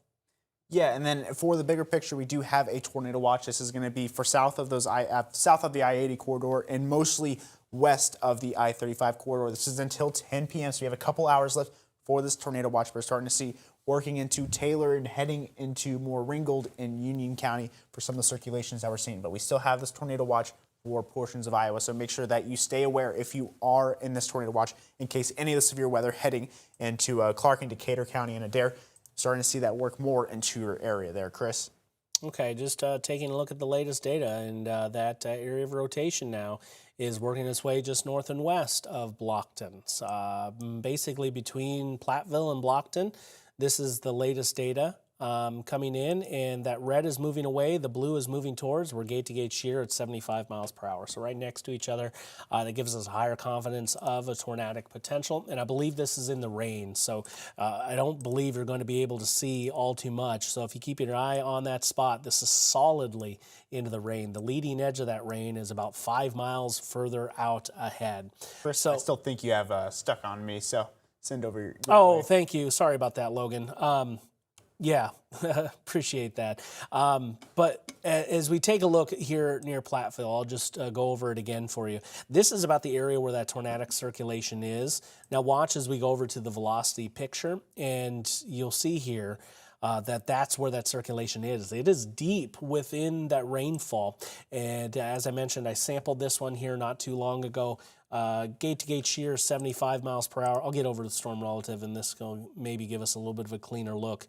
And yeah, still kind of signaling the same here. Looking off screen, this is a decent signal of a tornado, though. I believe this is back within the rain itself. 72 miles per hour gate to gate. This is what I'm talking about when I'm talking bright and tight, right next to each other. Those two pixels, the two brightest pixels, are right next to each other and kissing. So it gives us a higher confidence that there is a concern. This one's going to be moving close to Highway P14 in the next few minutes. I'd say the next 5 minutes as it approaches Highway 2, moving to the north and east towards Malloy. Continue to seek shelter at this point. One thing I'm going to do here is quickly the debris detection, see if we see anything worth noting, and I just do not, and that's a good thing at this point, Logan. Yeah, it looks like that one tornado warning might have been taken out there. Let me take a look here back at the warnings. They took out that one that expires at 6:30. Looks like we're just left now with this tornado warning that's until 7:34. That rotation that we're seeing getting in there just over Platteville. I'll bring that rotation up just back here, and we'll take some places across the area. So still have that rotation near just northwest of Blockton. So getting into Yellowstone Avenue, getting into Winchester, Taygold Avenue, County Highway P14 to 80th Street, just crossing over that area. Heading into Malloy here soon, so make sure if you're in Malloy, get into your safe place now for County, also Highway P27, but also getting into Benton here soon with that rotation that is working its way northeast there, Chris. Okay, so we do have the only report from wind out of Taylor County is about 45 miles per hour. Taking a look at here, back into town, and this happened a few minutes ago, so closer to 6:25 is when that came in. So there could be some stronger pulses within, but there's also that tornadic circulation that we're watching. Will be interesting to see how Blockton reacts into the next few minutes or so here. So let me back things up so we can catch our bearing. That rotation is starting to pull closer to the Ringgold County line, basically north of Blockton right now, kind of washed out in its feature compared to the last scan. So that's a good trend, and hopefully we can keep that one going. Sometimes when we see that, when you get these circulations that are rain-wrapped, can actually recycle on you and spin up something new a little bit further down the line. So once again, another area, key components we're going to be watching is maybe down here at the Missouri-Iowa border, right where Ringgold and Taylor County come into the state border. There's also still that circulation down there towards Parnell that we're keeping an eye on. This one's lifting to the north and east. That would have a line into Ringgold County over southern portions of the county south of Mount Ayr. So two circulations at the moment we're watching, one within the coverage area as this crosses into Ringgold County right now. Yeah, and I was taking a look here at some of the shear detection. So we still do have some of those bigger rotations that we've seen near Platteville. But like what Chris is talking about, the secondary rotations we're starting to see cross from the Missouri over into the Iowa border, that secondary one, and then back over in Parnell as well. Some smaller rotation, but we're starting to see an uptick working our way over into Missouri, into Iowa. Some circulations that we are going to be watching continuing throughout the day as well. Take a look back here at our storm relative velocity, see if there's anything else. But it looks like that rotation that you said, Chris, has broadened out a little bit, but we can't always tell with the rain wrap ones could always develop that other one there, Chris.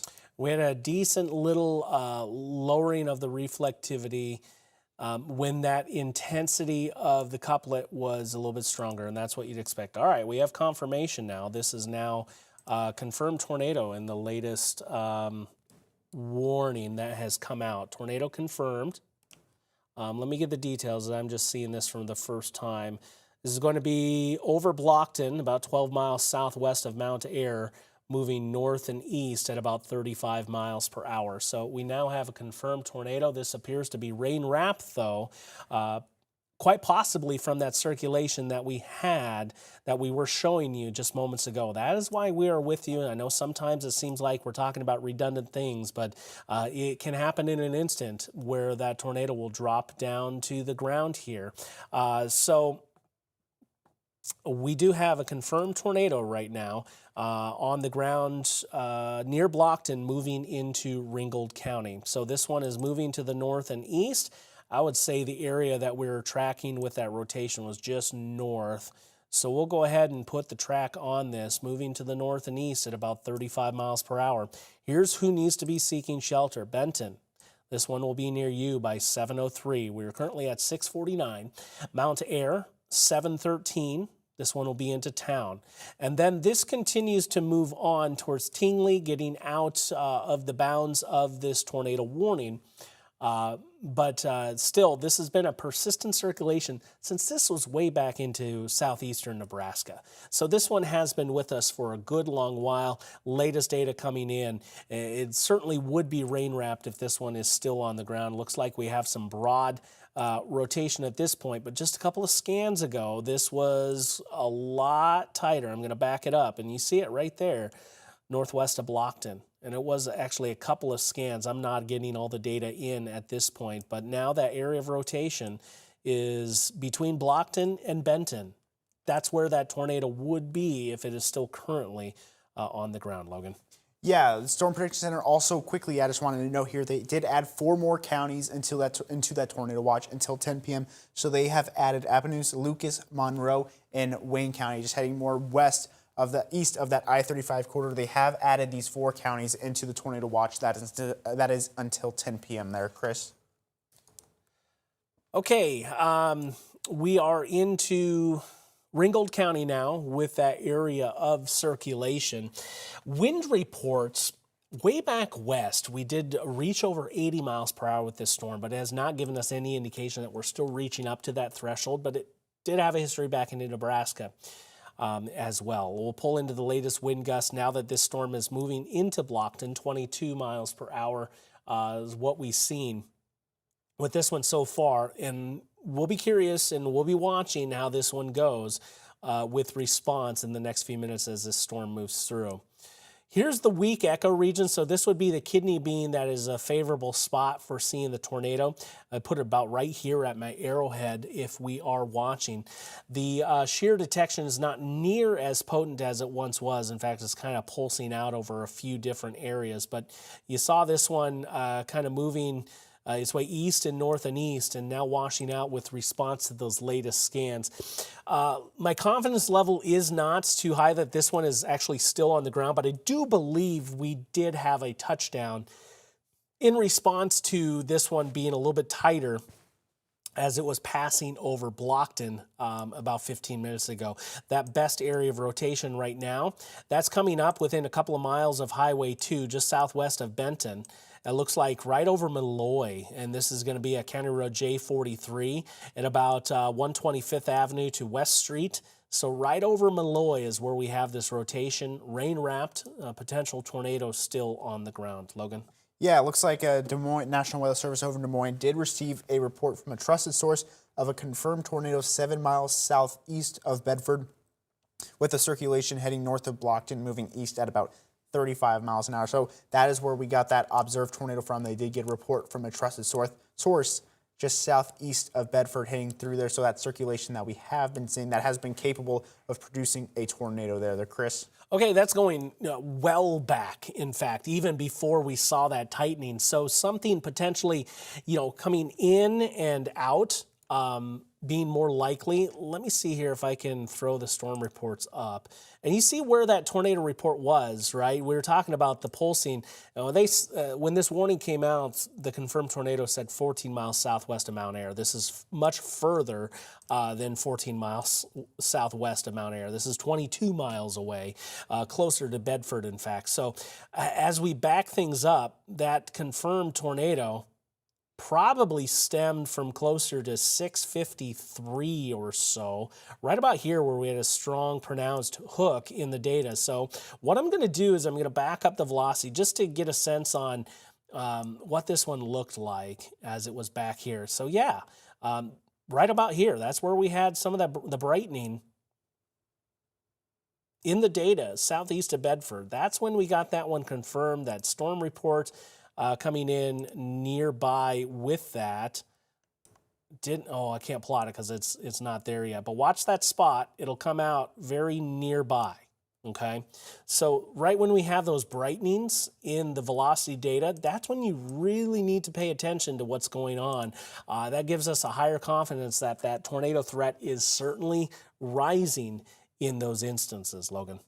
Yeah, and just taking a look there. Yeah, there's time estimated about 6:40. At least put in that. Let me see. It looks like they did another one, or looks like it might have just been the same one that they put out there for that tornado report. But still starting to see some that circulation still across that area in the tornado warning here. This one has about 30 minutes left on it, but still just getting into Benton, Adelphos, Malloy as well.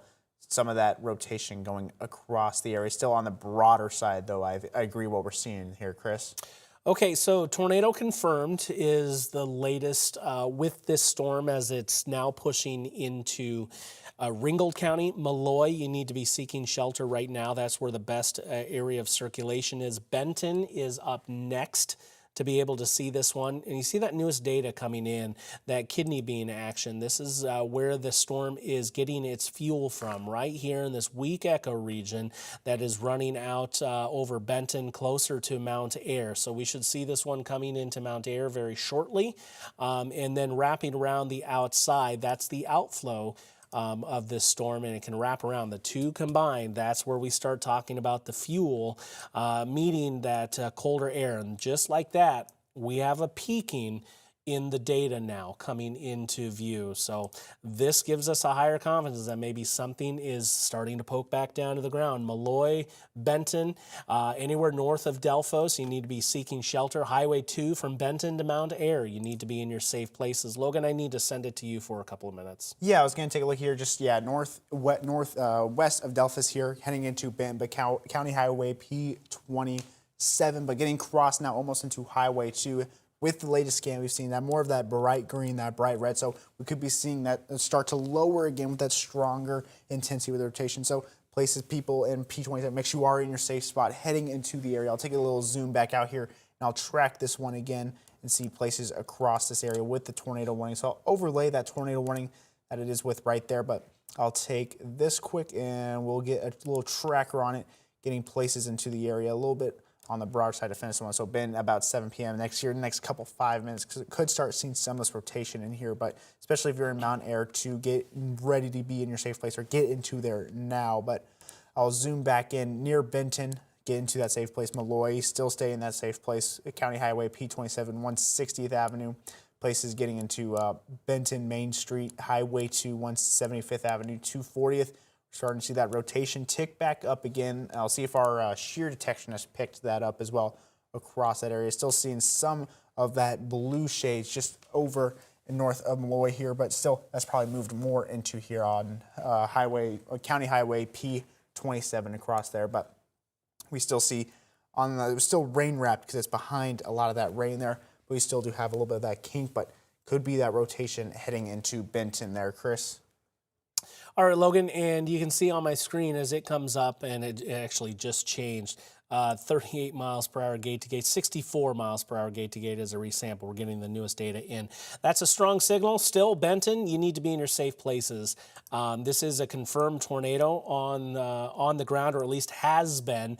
We haven't heard recent reports that anything is still on the ground. I would like to say, Chris, they did, Ringgold County Emergency Management did receive a report on the ground south of Benton. So, okay. They just reported that in the last minute. So tornado still on the ground. We're still confirmed, and all it takes is that instant. Thank you, Logan. That instant for this to spin up. So this is solidly in the rain. You're not going to be seeing anything inside right now. Benton, anywhere over Highway 2 towards Mount Ayr. This is a confirmed tornado on the ground within the last couple of moments. So we still have that threat in there, and you need to be seeking shelter. I would expect that we see something a little bit further downstream here coming shortly, as we're now well through this tornado warning box here as we get the latest data in, and we're going to want to get out ahead of this one. Still seeing that signal. I'm getting new data just off screen here. That signal is still showing that we have something that is favorable for seeing a tornado down on the ground. So here's a look near Benton. I'm just going to sample it for you because this is getting rather strong, 77 miles per hour gate to gate. So most recent report is just south of Benton. You said there that we had something on the ground, Logan, was it? Yep, that's what Ringgold County just EM south said. of Benton. Yep. Yes. So thank you to the emergency management of Ringgold County. Their spotters have been out for the last 30 minutes. Across the county, we're tracking this one. You need to be in your safe places. All right, Logan, what do you got for me here? Nothing too much. Still looks like that next scan came in. We can see reports of that moving, jetting over more eastern part of Benton, some of that green and red there. So it can see more in that intensity get up and get down as well. But we did have that reports of a tornado still possibly working its way through, crossing into Highway 2 here in near moments. But places, County Highway P20, let me get that one, P33, getting near into Mount Ayr as well. Delphos, about 255th Street, 169, Highway 2, 208th Avenue. We're still starting to see some of this rotation here coming across the area there, Chris. Okay, Logan, we have that latest data in becoming a little bit more broad, but it's still awfully tight. And so when we start to see that broadening, get a little bit less confidence that maybe something is down or it's expanding and growing bigger. The can go either way, but given the speeds that we're talking, we're seeing this maybe retract a little bit, but it can instantly pulse back down. So the latest confirmation was about 5 minutes ago, something still on the ground. We'll continue to treat it as such. We're just analyzing that data with you. So right around Benton is right now where that threat is. We're looking east towards Mount Ayr. We'll want to pay close attention to this one. So anywhere from about County Road P27 to where U.S. Highway 169 reaches Highway 2. That's where we're seeing that large-scale circulation overhead, and that's given us that confirmation that something is on the ground, Logan. Yeah, I'm taking here a look at shear detection. Still seeing south of Benton some of that weak rotation that's still with that blue circle, still working its way more now over into here as we're having the latest stuff come in, but still working its way south of Benton where that tornado was confirmed by emergency management, working its way through Benton into more eastern parts of Benton, but getting crossed into Highway 2, but now working its way over 160th Avenue, heading to 170th Mount Ayr, getting to 175th Avenue, and getting into places around south and east of Benton there, Chris. Okay, the outbound wind is a little bit stronger in this latest data. So while it's not peaking right next to each other, we still have some strong contrast, 62 miles per hour heading towards the radar site and 20 miles per hour heading away. So that's still 80 miles per hour over a span of about 3 miles or so, as this one is west of Mount Ayr. I'm going to back up the data here just a little bit, and we'll see how this one has taken shape. It's been kind of pulsing stronger, a little bit weaker as it's moved to the north and east, as you continue to see the time tick by in the upper right of your screen. It can recycle, it can re-strengthen, it can form a new area to watch down on that hook appendage out ahead. But right now, this is in the rain west of Mount Ayr. I don't think you're going to be seeing all too much. Briefly, we haven't done it for a while, so let's take a look and see if we can see anything in the debris detection. While there is some slight lowering, I'd like to see a little bit more to be able to confirm something based on that. But the area I'd be watching right here, that's a little bit further back to the west of where we're seeing the circulation as a whole. Another touchdown, it seems, south of Benton, previously southeast of Bedford. So this storm, the circulation has a history of producing a tornado. I will tell you that we do have additional storms further to the north, and while we're not necessarily talking too much about them, that's because there's just not the severity that there is with this southern edge of the line. That's where we have the best dynamics today. We went into this afternoon thinking southern Iowa would kind of steal the show, so to speak. We didn't get a chance to recharge the best up to the north. We'll continue to watch it as you're looking outside on our West Des Moines Sky Tracker 5. This is looking down into the storms south and west of our studios in West Des Moines. So we'll continue to monitor all locations. In fact, we have our Sky Tracker 5s here. One of our cameras is not working at the moment, but we're going to be tracking things from downtown Des Moines, West Des Moines, and from the Knoxville Raceway. We also have our spotters out in the field that are providing us some reports. There was a well-defined shelf cloud with this storm coming in out of Taylor County. Inside, though, this is a spinning mezzo, and inside there's been signal that we are seeing this one pulse down to the ground with a tornado periodically. That greatest area of concerns, crossing Highway 2 about halfway between Benton and Mount Ayr. This is lifting to the north and east. So Logan, as I get ready to come back to you, why don't you go ahead and get set for a track on this to the north and east. It's been a few minutes since we've been doing that here as we've been tracking this one. Yeah, it looks like the only place that wanted to pick up there was Mount Ayr at 708, but I'll try this again, see if we can get that circulation going across the area. Just to pick up again. Starting to see, take it out a little bit across this area, but Mount Ayr about 708, Elston about 730, but places around, in between these areas definitely to look out for as well. We'll zoom in here just past this rotation coming across, see if I can take that off the screen real quick. Looks like it doesn't want to just yet, so I'll refresh this quickly, Chris. All right, Logan, just sent you a message as well to check out. So what I will do, I'll go ahead and take you through that. The area of circulation right now is just north of Highway 2. Is moving to the north and east at about 35 miles per hour. So from that circulation, Mount Ayr, please be in your safe place at this point. This is moving north and east right now at 35 miles per hour. So Mount Ayr, 708, that's about right now. Elston, 726 will be near you. Grand River by 9:35 as that one works out into Decatur County and eventually Murray. It's well out of the scope there into Clark County, the western side of Clark County by 9:53. Kind of broadened out here, and that's a good trend. Don't want to completely say we're out of the woods here, but that is a good trend. Also, just of note, there is kind of an anticyclonic circulation tucked back into the rain as well. That is worthy of watching because that is bright and tight as well. That would be an abnormal location to see something of interest as it pertains to a tornado, but never say never with this one as well. So that would be north of Malloy that we'd watch, kind of on the back side. It's been a while since we've been able to do that. We actually just extended that tornado warning, still confirmed. They're saying in this instance, briefly here, 40 miles per hour for that wind gust in Blockton. I want to check back in and see that one. So this new tornado warning, we just put a track on it for you, lasts until 7:45. Clark, Decatur, Ringgold, and Union counties included on that. This is still giving us that tornado confirmed tag, so there's still some eyes out there in the field saying that this one is going to be down, perhaps still stemming from what happened south of Benton, but still this one is giving us a higher confidence that it is still on the ground.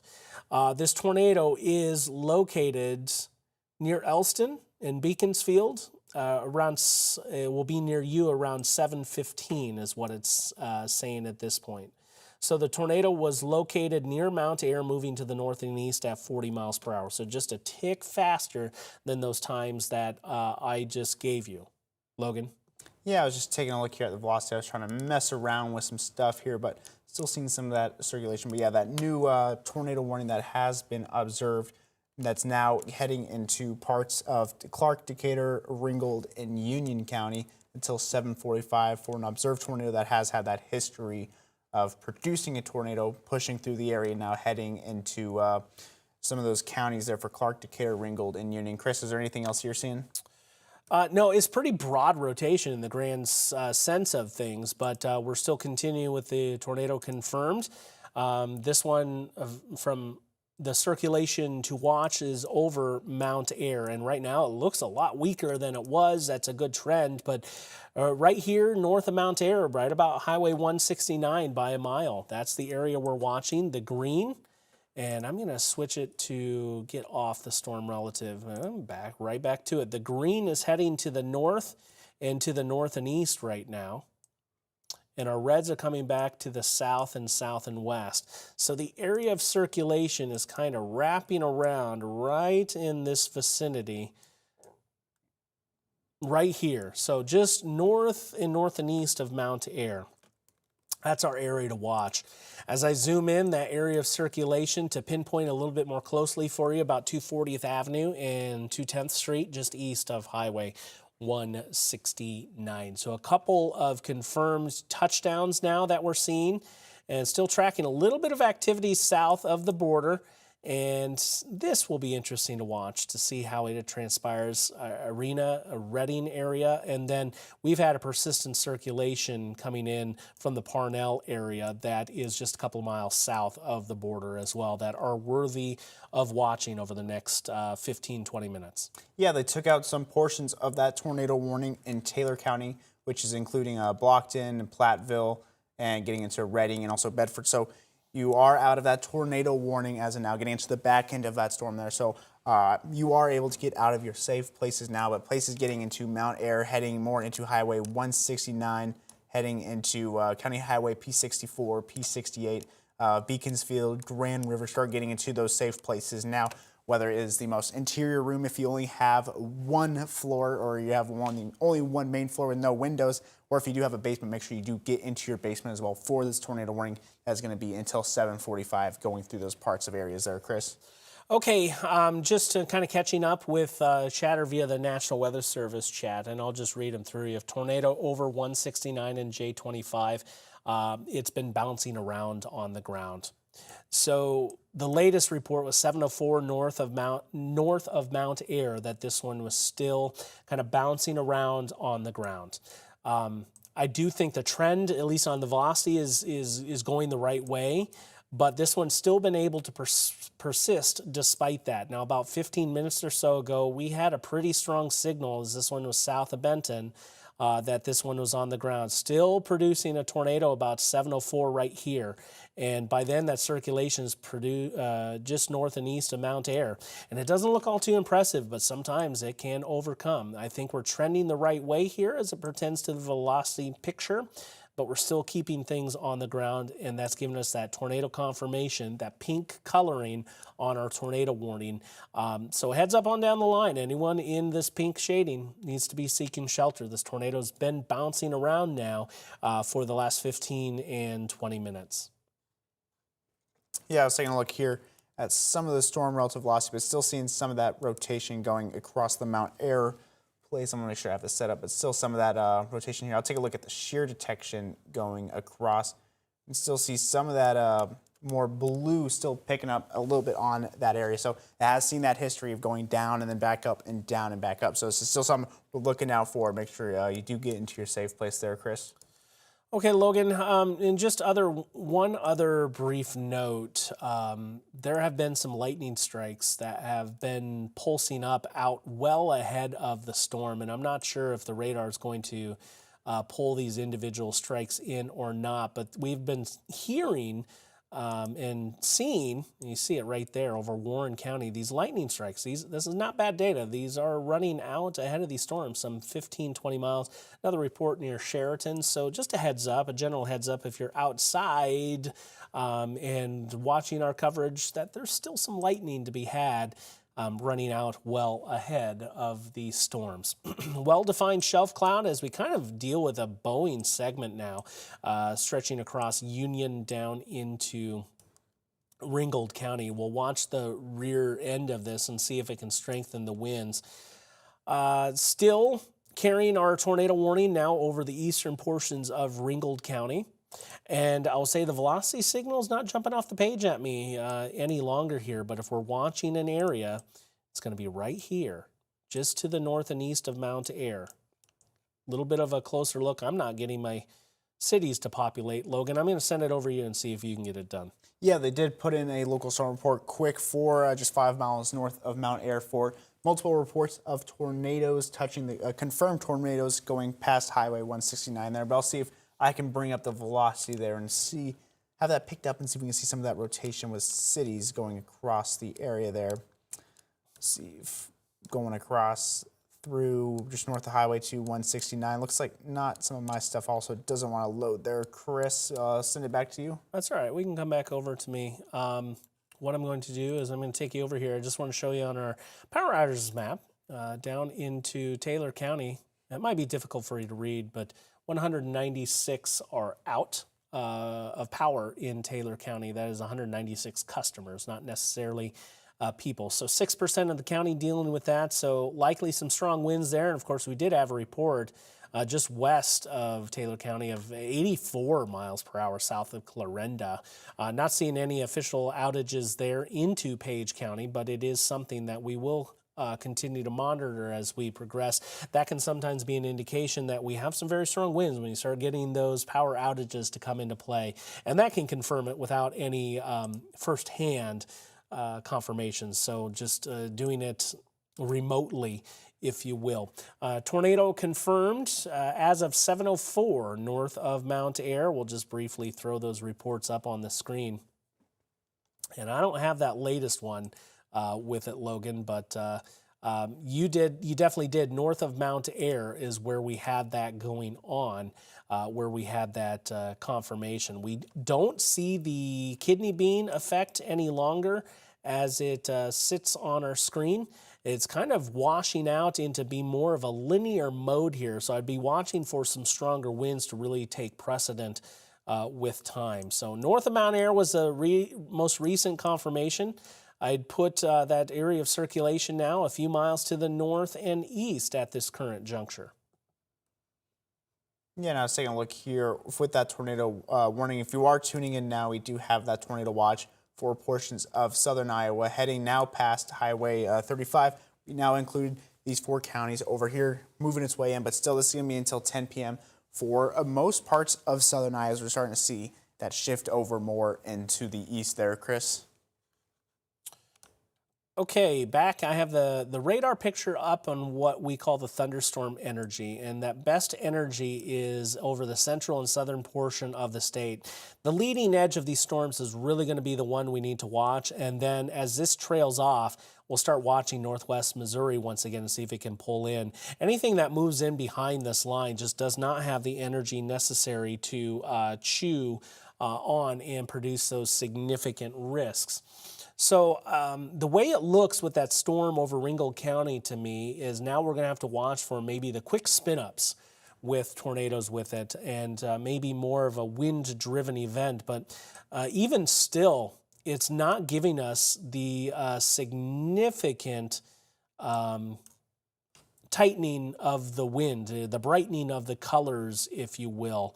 Logan, I'm going to need you to go a little longer duration while I take care of a little something back here, okay? Yeah, it looks like they did take that tornado warning, or they issued one behind now for radar indicated for Ringgold and Taylor County. So this is behind the 2 ones that we have, those observed tornadoes getting into Blockton and Reading again. I'll take a quick look here at the storm relative velocity and see if there's anything we can pick up out of this. And it looks to be crossing into, there it is. Yep, into that Missouri-Iowa border, heading into Blockton. I'll take a quick zoom in on it here.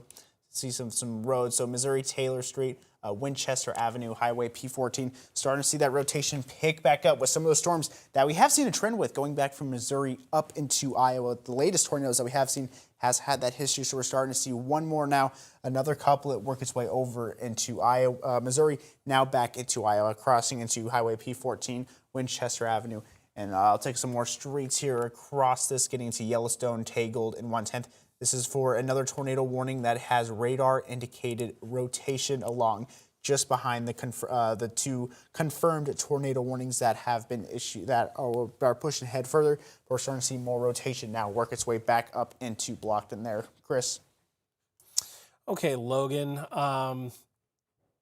That new area to watch, so this is kind of moving back way to the west again towards Blockton, so an area that we just tracked very closely for you. This is radar indicated. We just got a good look on where that circulation is. There's additional circulations west of Grant City as well that are worthy of watching. These have been trying to push their way northwards across the border overall. I'm just kind of analyzing the radar along with you. South of Blockton, there's an area to watch. And now we're watching that original circulation. It's not too impressive. West of Beaconsfield, northwest of Kellerton, over eastern Ringgold County. About right there. This is very broad. I would have a very low confidence that there's still something on the ground there. But we'll stay with you as long as this warning is in place. I do like the way things are going overall. With that initial warning, but it has a history of tightening back up, loosening up, tightening back up, and when that happens, we see another instance where this is poking down to the ground. Logan? Yeah, typically I have our shear detection up here. We're starting to see some increases in that rotation, especially on that storm we were just showing going from Missouri up over into Iowa. Some of that blue there, but taking a look down below here, heading into Missouri Highway 46, could be seeing some stronger rotation push up there that could get into the Iowa area here soon. I'll take a look at the storm relative velocity for that. We do have that red and green up there now crossing into Iowa. We're starting seeing, Chris, I would say, pretty intense rotation, or some very bright colors, that red and green there, Chris, you would say, for out rotation heading into, looks like that newest scan came in. Looks like it took it down a little bit. Still seeing some of that red and green there. I'll take a little zoom down. Still some rotations going across that area there, Chris. All right. So that spot you're looking at, and I'm not going to go back to it, I think there might have been a little bit of some contamination in there, so we'll continue to watch it, no doubt. But that area south of Blockton, once again, is one to watch. There is that pronounced kidney bean here in eastern Taylor County.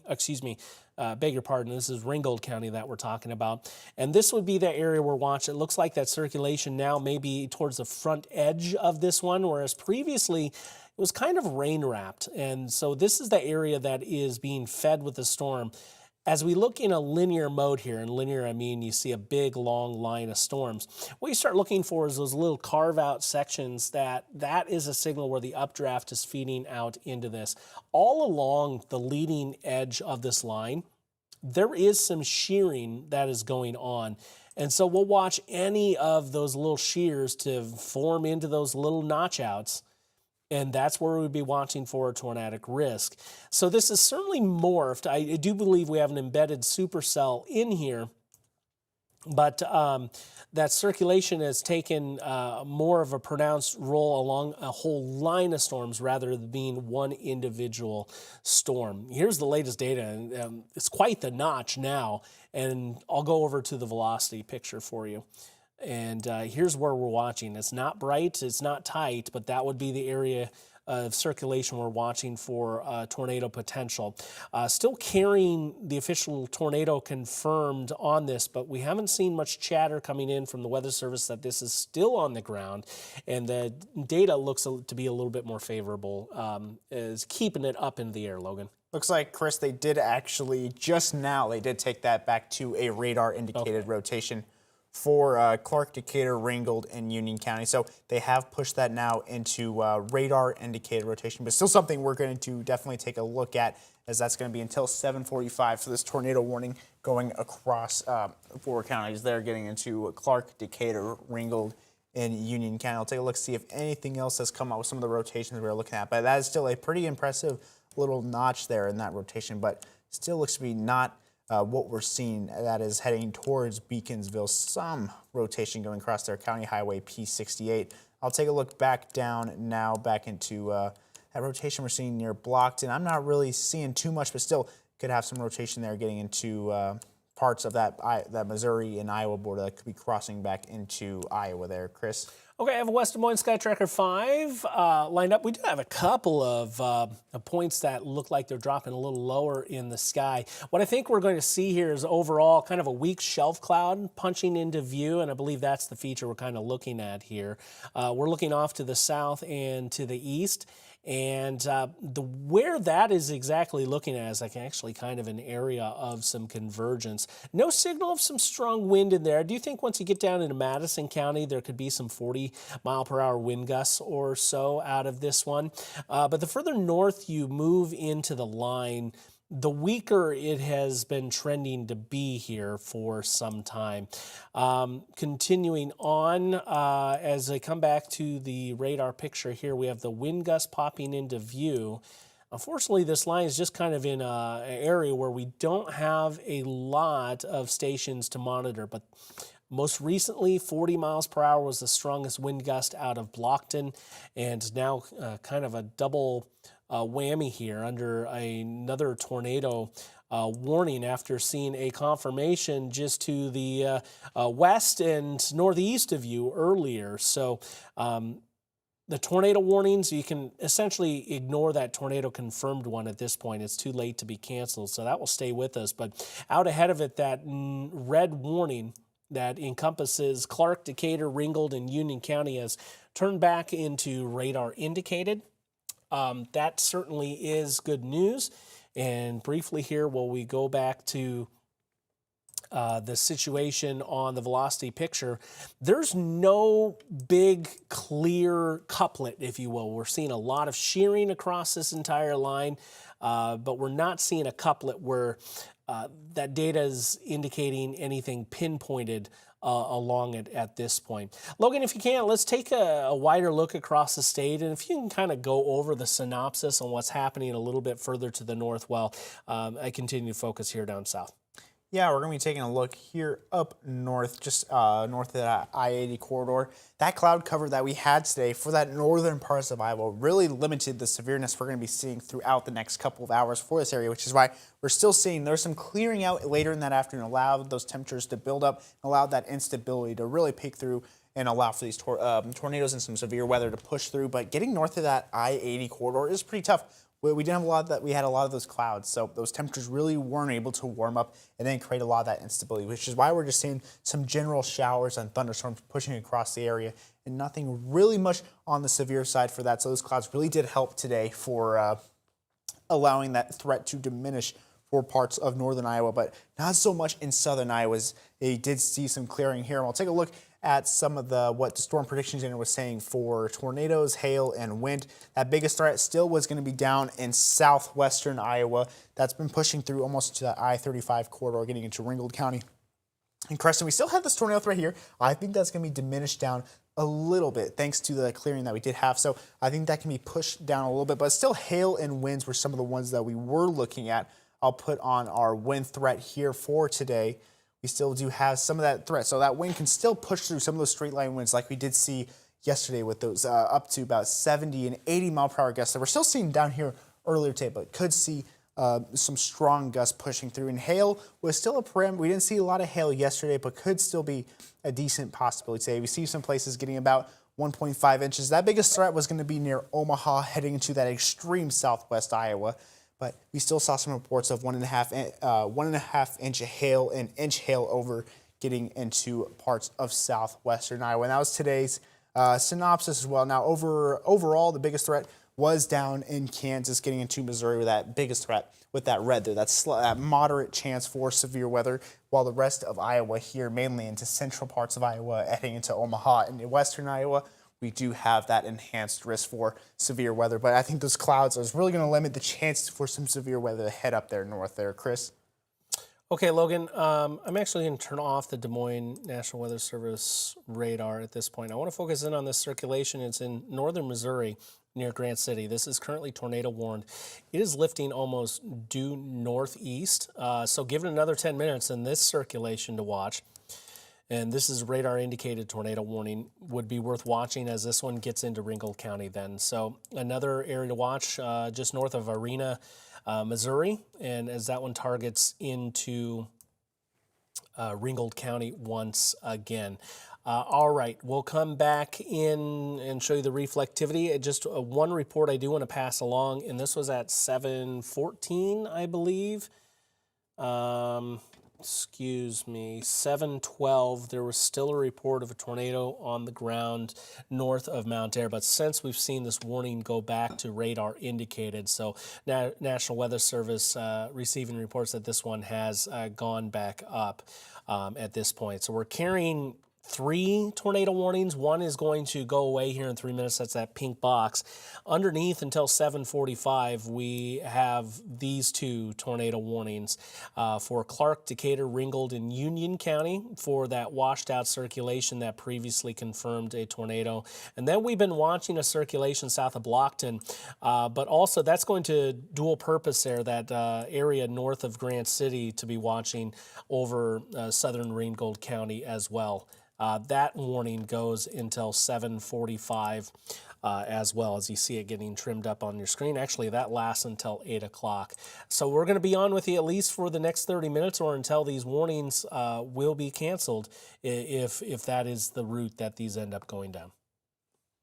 I have the shear detection back here. We're talking about that rotation that we're seeing more into Missouri that's working its way due northeast over in Grant City. Starting to see an uptick in some of that shear that we're seeing, that rotation, some of that light blue now working its way in, almost crossing or working its way almost into the border. I'll bring up our storm relative velocity here. You can still see, I'll take out the Des Moines radar here quickly for that, and we'll show it come up on here. We'll see if it'll want to load into the area. I'm not sure why it doesn't want to do that there, but I'll bring up our velocity here. But we still can see some of that rotation going across the area there, Chris. All right, looking at Sky Tracker 5 here over West Des Moines, we have storms pulling into Des Moines. What we're going to do here is try to reposition this a little bit of a lowering there. I believe this is a shelf cloud as it's rolling into the city. Certainly, if you have any reports or pictures, we'd love to hear from you. You can text us 515-457-1026. Pictures, videos, reports. Don't forget to let us know where you're at. That way we can correctly relay that information for everyone at home here. But looking out there across Sky Tracker 5, you can certainly see that we have that lowering in there that is associated with that shelf cloud that is moving into the metro. This is a sub-severe thunderstorm at the moment, but no doubt one we're going to be watching as it moves through a highly populated area. We can hear it overhead. No significant winds here at the studio at this point, but we will continue to track it. All right, Logan, you're taking a look at the velocity picture down there across southern Ringgold County. Yeah, it looks like we're starting to see some rotation start to pick up just south of Mount Ayr, heading into almost Kellerton, but we're starting to see some of that bright red and green pick up on County Highway J55. That green and that red indicating that rotation along. I'll see if our shear detection has picked anything up, but about that J55 to P64, some rotation starting to get picked up by our shear detection here, moving northeast into Kellerton, getting almost into Decatur County there, just a couple, I'd say about 15 plus minutes away from getting into Decatur County, but starting to see some rotation associated with that. And I think a little bit behind that too with that rotation there, small little couplet, I'd say, not a couplet, but some rotation that we're seeing just almost getting to the Missouri-Iowa border, west of Highway 169, some rotation that could be picking up into the Iowa there over there, Chris. Okay, there's Sky Tracker 5. You can very clearly see the rain shaft there on the right, the fuzziness, and then that leading edge. What I'd be looking for here is maybe something curling out ahead at the bottom where it reaches. I'm not quite seeing that, so this is looking like it's going to be a wind that kind of behaves itself as it rolls into the metro, maybe something a little bit stronger down into western Warren County as well. But the reason we're on with you is for those tornado warnings. Excuse me, a little bit further to the south as we look towards Clark, Decatur, Ringgold, and Union County, and then a second warning until 8 o'clock for the southern portions of Ringgold County. The circulations that we're tracking, the easternmost one passing into Decatur County right now, south and west of Grand River. Go ahead and highlight that for you. It's very broad at this juncture. It's not too impressive, but that would be the area to watch. Maybe south of Kellerton, a little bit more trying to get going as well here. And then just across the border, that stronger signal north of Grant City. We've been watching near Irena for that next area of circulation to pull into the county there. So Ringgold County has been where it's at here for tonight. And a lot of scary situations, perhaps the sirens sounding for you. Just know these are radar indicated at the moment, and not seeing a huge signal, especially near that Grand River one at this point. Just keep it camped out in the basement, low level. That's going to be the best place for you to go as we continue on here over the next 30 minutes. Yeah, I was taking a look, just traveling around here. And then those places, make sure you get that safe spot, whether that is the most interior room that has no windows for your safe spot if you don't have a basement. And if you do have a basement, make sure that you get into that lowest level. But it looks like something also to worry about here too, as we start seeing these move, getting onto I-35 here in the next hour or so as they start to move across. But we're starting to see, yeah, some rotation, a little notch there heading into Missouri and Iowa. I'll take a look at this storm relative velocity for that getting into Arena. Starting to see a little couplet there working its way over into Missouri, heading into Iowa there, going in from Missouri, almost crossing into Highway 169 now. We'll take a little loop back out. We're starting to see some more brighter colors just southwest of Kellerton as well, pushing its way through on that County Highway J55, County Highway P64 corridor, Chris. Starting to see some of that red and that blue there starting to intensify, I would say, some of that brighter colors, Chris. Okay, what I'm going to do is jump over to West Des Moines Sky Tracker 5. I think it kind of widened or went back to its reset position. Sometimes that can be, there was a little bit of a power surge in there. So kind of a unique view, kind of pointed up to the sky. I'm going to try to bring it back down to the south just a little bit and see if it's responding. It's not responding to us. We'll go ahead and take a look outside on our West Des Moines Sky Tracker 5. Next chance I get, I'll see if we can reposition that for you. And then into Knoxville, we're looking to the south and west from the Knoxville Raceway at this point. And there you can see it there. Back to the radar picture here. There is south of Kellerton is kind of in a odd spot. I think we're contaminated just a little bit, but it is intriguing enough for me to keep an eye on it right here.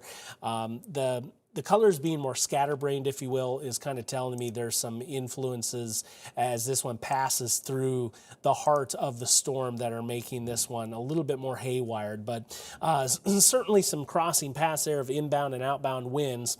And we'll pay attention to that. I believe it's technically within the tornado warning, but it's not a warned circulation, if you will. The original circulation near Grand River for this radar indicated tornado, it's all very, very broad. I haven't received any indication that we'll see this warning go anywhere. It is in place for the next 10 minutes. Now, radar indicated, whereas earlier it was a confirmed tornado. We'll just go back briefly here and show you some of the storm reports that we've seen from tonight, and multiple little dottings there over Taylor and Ringgold County across the south. Same circulation along the entire path that's had a couple of these pulse up. I will say that activity coming in out of Missouri, nothing on the ground through really this entire trek through the state. We did just take a little bit of a power surge here at the station, so we're kind of gathering our bearings after that. Bear with us. But there's a whole lot of little areas to watch along the leading charge with the system. I believe there's a little bit of a gust front moving out ahead of this entire line that may be trying to stifle things from getting going at the surface. Logan? Yeah, I was just taking a look at the lightning that we're seeing with the storm here, getting out to about 200 strikes over, I think, the past 5 minutes. So that thing is producing some lightning there just here in Des Moines and heading into Des Moines past Waukee and other places around there. But I'll take a quick look back heading down into those tornado warnings. Just wanted to check that out because it has been loud here with that lightning going across. But yeah, heading down here, National Weather Service did say they are monitoring that circulation on the radar that is just north of Grant City in northern Missouri. It's expected to lift up here into Ringgold County here very soon, and this will be moving into that current tornado warning that still remains in effect until 8 p.m. So they might not be moving. It looks like they're probably not going to move this box so far, but they are monitoring that rotation that they're seeing down in far northern Missouri here, and is north of Grant City. Some contamination because we are heading through a lot of that heavy rain there, so the radar is probably having a harder time trying to pick up on that there, Chris. Okay, Logan, I'm coming back here, just focusing in South Metro and into Warren County. I did just take a peek here. We have some very heavy rain and a lot of lightning at the studio here at Local 5, but significant wind, non-existent. Literally 5 miles per hour is all we garnered there. Not to say it's not happening somewhere else, but we do not have significant wind here at Local 5. I am going to pull up some of the wind gusts as they pop into view, and you can see it kind of matches the trend here. As we get into this storm, it's all very low-end type stuff, so very stable at the surface. And so that means even as we look at the velocity picture, we have some stronger winds in here, maybe towards Spring Hill. It's all up in the clouds. We're very stable down low over Warren County, it seems.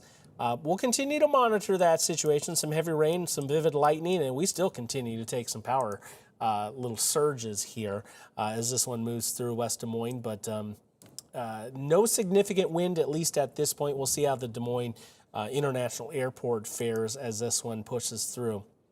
We have 6 more minutes on this tornado warning, which I now would be watching into Decatur County, southeast of Grand River. There's a whole lot of little scatterbrained shearing going on in here, but no distinct couplet. If you've been watching us for some time, I like to talk about kissing couplet, a bow tie feature, if you will, where those bright colors kind of exhibit a bow tie feature coming in. We're not seeing that at points earlier tonight. We certainly were.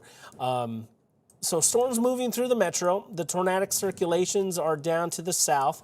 Looks like southwest of Reading is going to be our best signal that we've seen as of recent.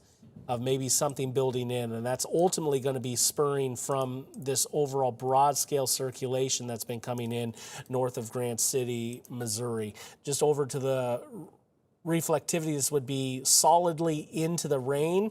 I think the main circulation here would be east of Irena, Missouri, but there's also something secondary back into the rain worth watching. So a whole bunch of tiny little areas to watch here for this evening, Logan. Yeah, we actually do have a new tornado warning for Jasper, Marion, Polk in Warren County that we're seeing here. This is until 8:30. Chris, do you want to break this one down? I saw that, and I was talking about the stability of it, so thanks for pulling that in. There was a little hook. This kind of goes back to last night with this one. We lost our West Des Moines cam, by the way, so there's no bringing that up. This tornado warning is until 8:30. I was talking about the stability, and one thing I did notice was a little bit of those reds and greens peaking close to each other. So this would be southeast of Norwalk, closer to that Spring Hill area that I was just talking about. I do think the general gist of what I just said holds, that we have a pretty stable low level here as it pertains to the wind. It's just not strong, but the further south you go, the more unstable things will go with this. So you see those winds are not significant, but the area we'll watch here is between Norwalk and north of Indianola. As it comes out of about the Spring Hill there as this approaches Highway 65. Let me go to the velocity picture here once again, and we'll show you what we're talking about. It's kind of that shearing effect all along this line. I'm actually going to back it up one, and I don't have the data I saw when I was talking about it earlier. We'll see if that pulse is in here. But east of Spring Hill, that's where we're watching. So if you're in Norwalk, I know the sirens are sounding. You're just fine. The threat is going to be further east and south and east of you. I'm going to go to Sky Tracker 5. Logan, I want you to prep a track on this one as this storm moves through. We also have a newly issued severe thunderstorm warning as well. But we have Sky Tracker 5 that is just now starting to get into the scope of view. I'm going to aim it to the right here just a little bit and see if we can pick up on anything else coming into view. Takes a couple of seconds for it to move. I did not excuse me, have any significant wind rushing in as this storm moved into the Local 5 studios. But we do have a new severe thunderstorm warning out over the south side of the metro. Logan. Yeah, I was just getting a tracker put on this quick. Let me take that off. And we're going to get this moving about 50 miles an hour more east. So I'll grab a tracker here for the area. I'm pushing it ahead. Some places, Indianola, 743, Carlisle, 749, Ford, 955, Vanilla, 801, Monroe, 813, and Reznor, about 818 for this tornado warning. That is pushing through the areas. We're starting to see some smaller rotations. It's not really distinct there, but we're starting to see some couplets. And if we see those little kinks really push in more, that's when we have the chances to see some of that rotation in tornadoes form. But we're starting to see some areas developing that there. Chris? Okay, Des Moines International gusting to... was that 49 knots? So we're looking up around 54 miles per hour with that one. As we come back to me, there's a whole lot of little spots along this line, metro points southwards, that we're going to be watching. Briefly going to go back to the finance cam as we get into the rain. It's going to be difficult to see. I don't see a significant couplet. I do see a lot of shearing happening along the leading edge of this line. And here's that shear detection. We'd be looking for the pinpoint, that bow tie feature, as I mentioned here on the storm relative velocity. And that area I'd be watching is east of Spring Hill, north of Indianola, approaching U.S. Highway 65, 69, and moving to the east right now. Logan, how fast was that moving again? 50 miles an hour there, Chris. Okay, a little bit faster in this area. And we'll go ahead and take a look at that tornado warning until 8:30. So this is that area. I have to reset. I need to put the correct speed in. So from that couplet, where it's at, moving to the east and north and east at 50 miles per hour. Here's our estimated times of arrival. So there's where we're looking at. 753 in Carlisle. Monroe would be near you at 816. Newton, 825. That's kind of on the northern scope of this.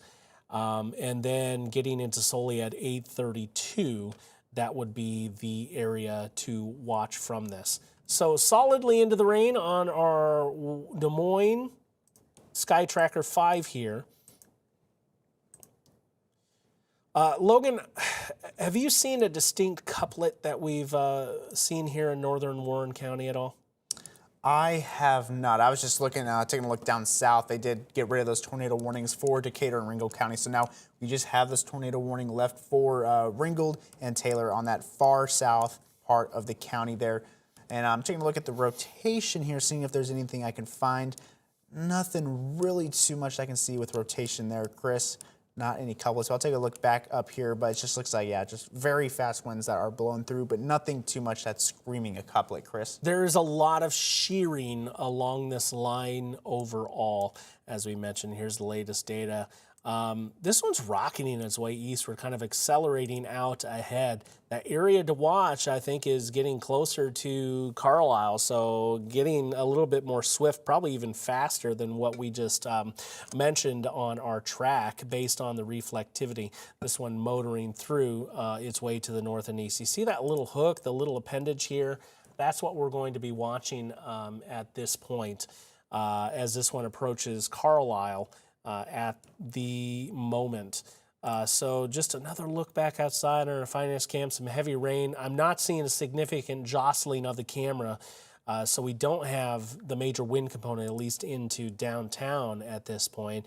But the report was out at the airport. We did have that wind gust a little bit stronger, 56 miles per hour at Des Moines International. Could have been a localized little burst because you see all around we're dominated by very light winds, and these are fairly reliable observation sites. I had a peak of 9 miles per hour here at West Des Moines at our studios. So a localized little burst of wind to Des Moines International, 56 miles per hour checking back. Here's where we'd watch. So this is coming in, just off the 65, 69 interchange. This would be kind of the most interesting point to me, right where that little kink in the line is. So this is hitting the 5 bypass. Let me see here. Logan, 1 second. I'm going to pull up some cameras on 515. Go ahead and take it away. Yeah, I was just taking a look at the shear detection.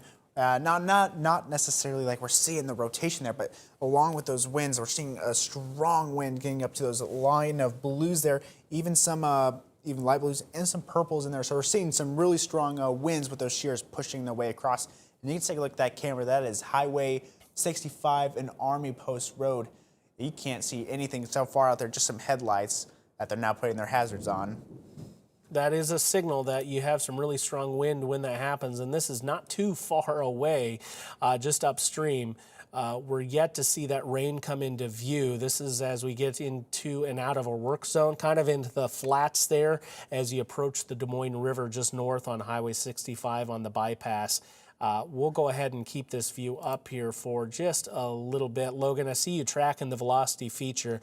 I believe that feature you're looking at right there is going to be approaching that camera, which is basically just north of the Avon that you have listed on the screen. So it looks like that wind is starting to shake the camera just a little bit on this view. Briefly pulse back and go into that rain. A lot of up and down movement on that 65 Army post camera in there. So there's some stronger wind moving across the South Metro at the moment. We'll jump back up to Highway 65. It looks like mile marker 75 is where that is.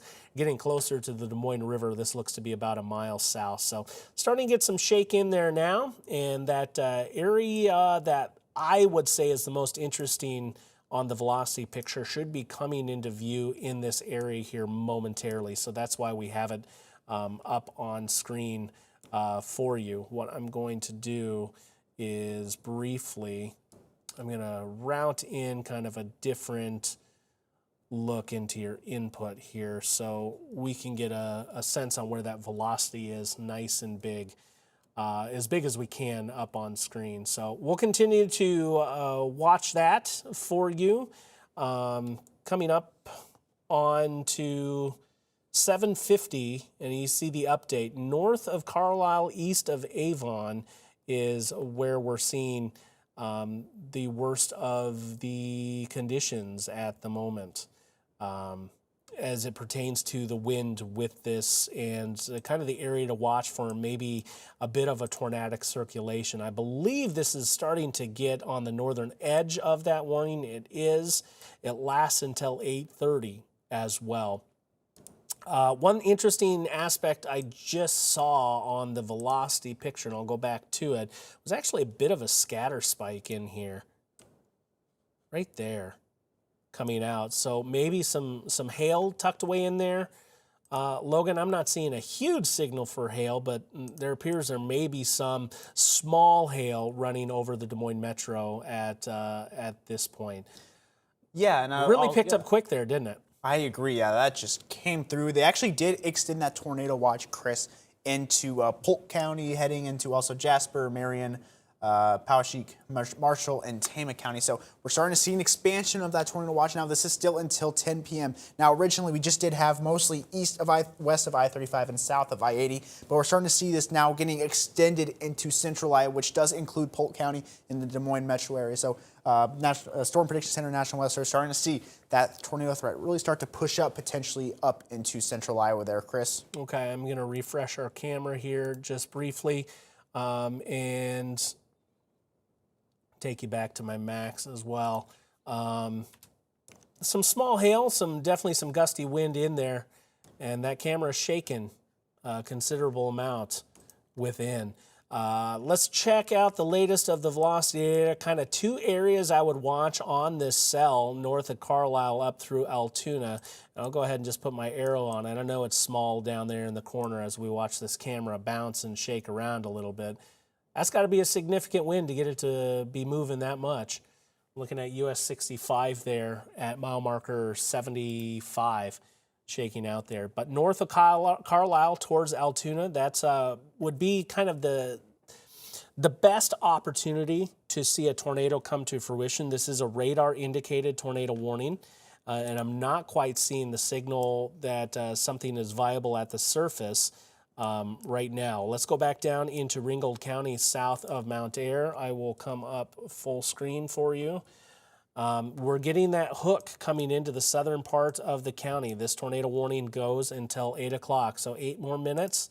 And let's take a look at that velocity signal. This is probably the best rotational signal that we've seen in some time here on the radar picture starting to come across the border. This would be Highway 169, just south of that, west of County Highway P38.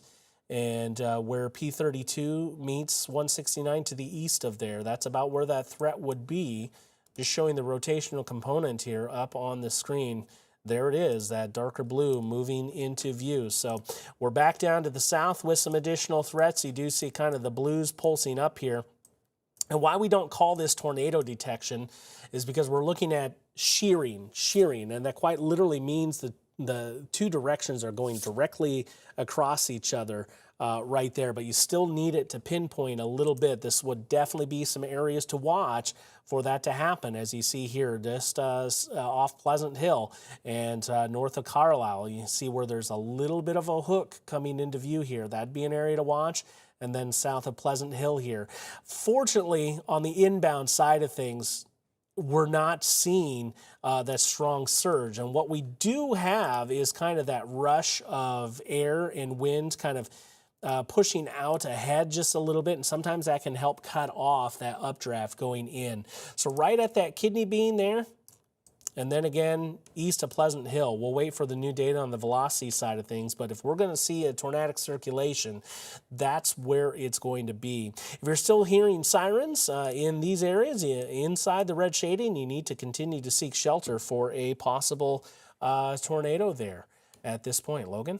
Yeah, I was taking a look at some of the gusts there. I'm not sure what you said last time, but they had up to 56 miles an hour over in Des Moines. Looks like it's down to 54 right now. We're still seeing some places could have some strong gusts, 24 miles an hour, 24 over in Norwalk, and then 15 over in Indianola.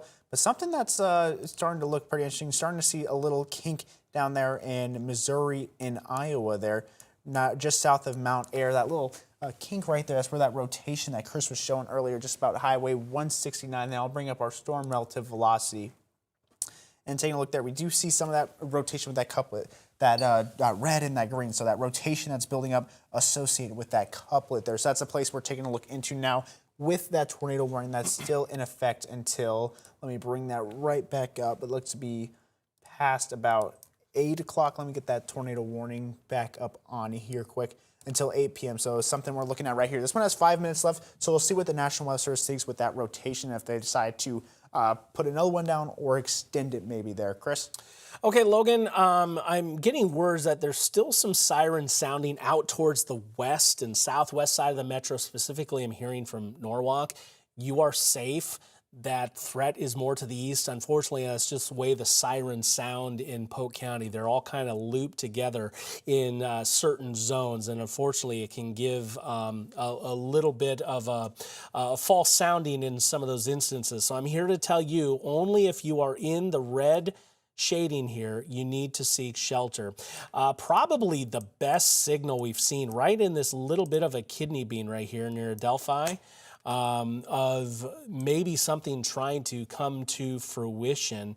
And we'll get the next scan coming in here, and we're seeing just a little bit more of a perky return showing up as that little area hooks around. So that's going to be northeast of Carlisle towards Adelphi, getting it out into extreme southeastern Polk County at the moment. And just like that, I get the next return or scan in just off screen, and it is less significant. I would actually say you watch closer up to Altoona. So there's going to be a couple of little key areas to watch in here along this front edge. We have this one over southeastern Polk County highlighted at the moment, but there's some shearing effect going on further up to the north, say closer to Altoona at the moment. And I'll go ahead and show that to you. You move out to the southeast side of town.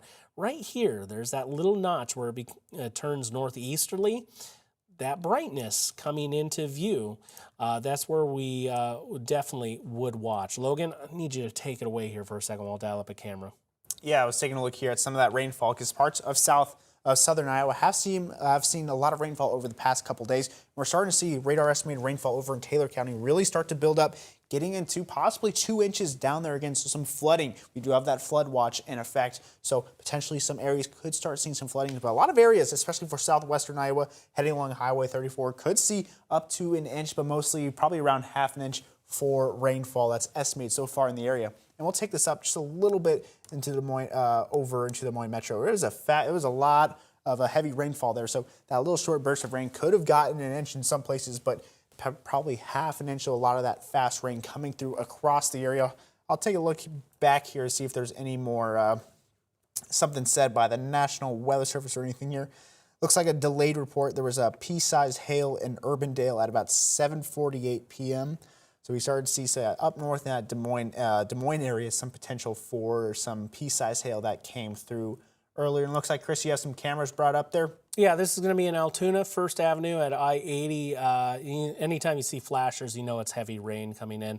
This would be raindrops to me. I'm not seeing hail, although it kind of looks like something a little larger. That's just the camera doing some distorting there. We move a little bit further to the east. This is 80th Avenue. It looks like we're solidly into the rain there. Maybe even some of that gusty wind heading back towards these folks as they drive away, as you contrast that with the headlights moving through. That semi-driving very, very slow at the moment with this one as it does move through.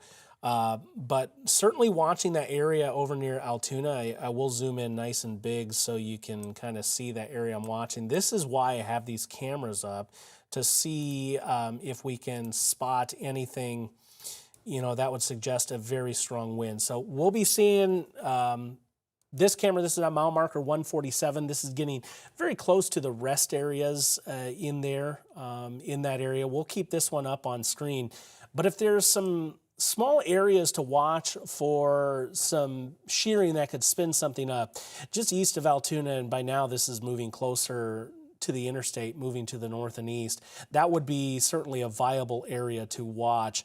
Logan, keep a track on everything that's happening down south. Feel free to jump in if there's anything pertinent. Yeah, they just canceled that tornado warning there, so that one is no longer in effect, but they still are going to keep their eyes on it in case, as they've seen that circulation weaken, but they are going to keep an eye on it in case some re-intensification does occur with that. But the one now in Ringgold County has now been expired.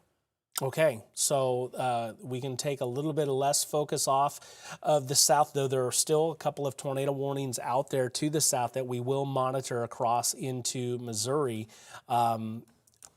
Showing you that the velocity picture here, as we come back to my screen, we're due for a new scan coming in out of Altoona, north and east of there. As you see on the camera, that rain's getting a little bit closer. We'll dive back into it just a little bit, still seeing that strong wind, maybe headstrong into those cars as they go by.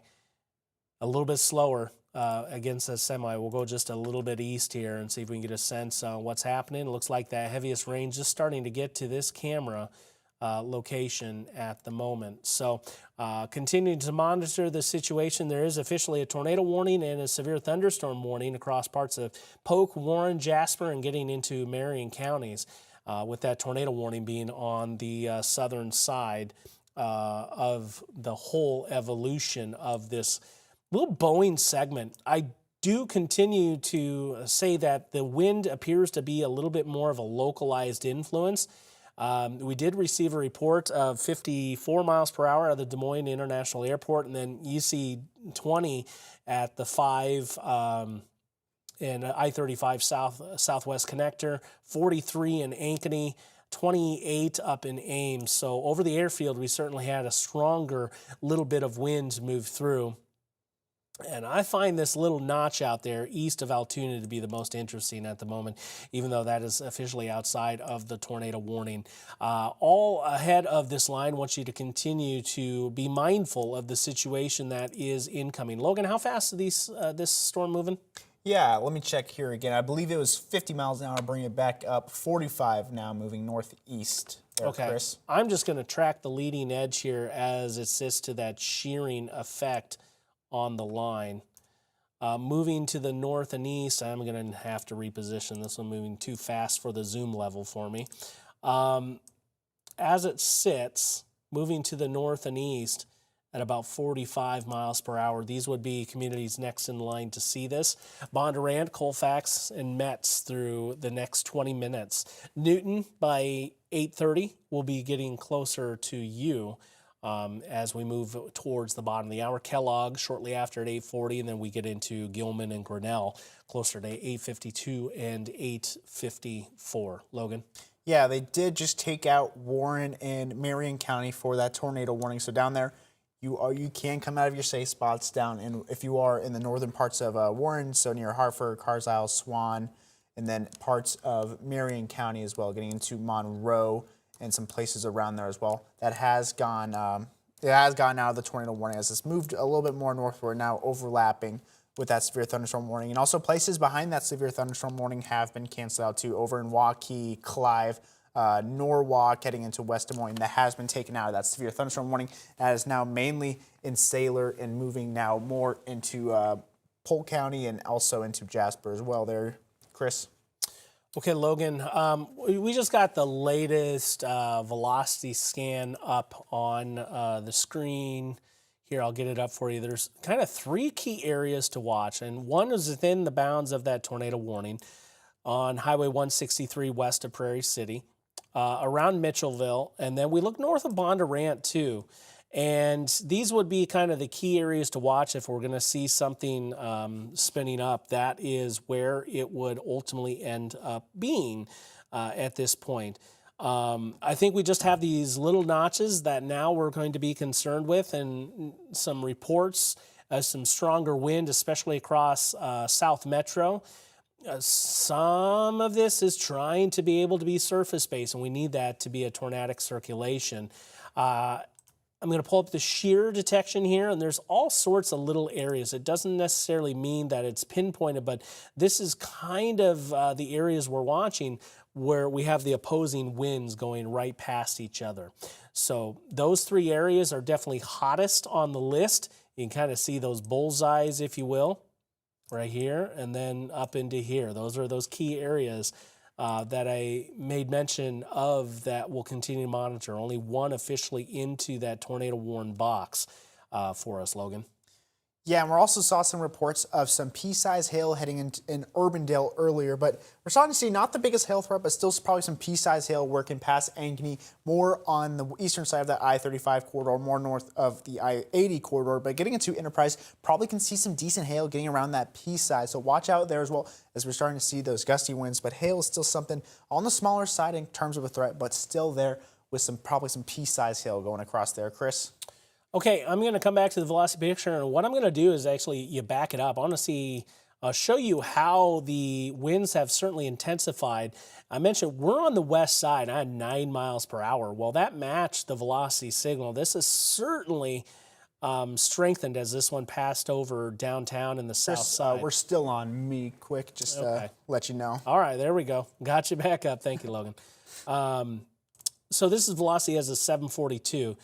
As it moved through here on the west side, we had 9 miles per hour. So coming in, you can see the strengthening. Watch the red turning into pink as it radiates to the north and to the east. North of Bondurant is the biggest signal right now. Now, keep in mind, we are sampling at a little bit of a higher rate. We're sampling at 73 miles per hour. And we haven't heard of any significant wind gusts along the east side. But we did see those cameras shake considerably. So some of this, at least, is reaching down to the ground. 43 miles per hour in Ankeny was the strongest wind gust we had there at Ankeny Regional Airport as that one punched through. Why don't we go ahead and go back to some of the traffic cameras. Let me pull those up. And we'll make our way eastward here. That one is a static image. We need to keep going a couple. Camera is down. All right, here we'll get I-80 at mile marker 149. Some significant rain coming through as this one moves closer and beyond the Mitchellville area. I'm trying to get a sense, if we watch some trees, how much they're shaking. I don't know if you can see my cursor on the screen here, but you can see those branches swaying in the breeze considerably. And then we're getting to mile marker 152. Let's go ahead and play that. So this is kind of out ahead of that main line. This is going to be closing in here very shortly. I think the way it's looking at it, up Highway 330 from Bondurant is where I think the strongest wind is at the moment. And I'll just go ahead and bring my camera back up onto view here. Okay, or bring my max back up onto view. North of Bondurant, northeast of Bondurant, I believe, is where we have that strongest wind at the moment. And you can see the brightening. This is as it pertains to how the storm is moving. So it takes into account the storm movement, all that very bright area. Right in that kink, that's where something can get a little hairy sometimes as it pertains to a tornadic circulation. Now, there's no tornado warning in this area at the moment, but we'll be watching this Boeing segment now as it moves out and advances forward with time. Logan? Yeah, and just in case you're joining now, we did see an extension of that tornado watch heading into Polk, getting into Jasper, Poweshiek, Tama, and Marshall County. Starting to see that extension move more into central Iowa. This is still going to be until 10 p.m. Monday, but we started originally with these southwestern counties here, but we're now seeing that extension move its way in as time progresses there. Chris? Logan, a newly issued severe thunderstorm warning. This is going to be out ahead of the northern edge of that line where I told you that that strongest wind signal is showing up in the mid-levels and low levels of this storm. This is going to go until 9 o'clock. Jasper, portions of Story, up into Marshall County included on this, and technically Polk County as well, but that's kind of a continuance of the existing warning that we have in play. This is going to be for wind speed to, 60 miles per hour. As it sits right here. So this warning, this particular segment of the storm is moving to the northeast at 45 miles per hour. And if that wind that we sampled aloft is still reaching the ground, this is who's going to be next in line to see it. Colfax at 8:12, so shortly here. Baxter at 8:23, Melbourne at 8:31, Laurel by 8:40, Marshalltown at 8:47, LeGrand at 8:53, and Toledo out beyond the scope of this one by 9:07. So this storm has certainly perked up here, getting a push forward with the wind, clear, distinct rear inflow notch. I'll actually take the warnings off the screen so you can see this.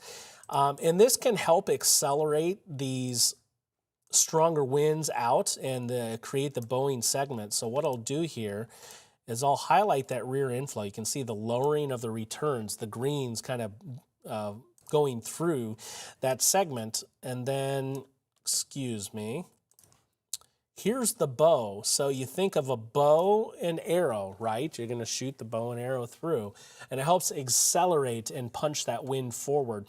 I'll back it up a half hour. Okay, and you see we just didn't have that pronounced bow as much, that rear inflow. We go back and further 30 minutes, and it certainly has accelerated its way through this zone. So let me clear those off the screen.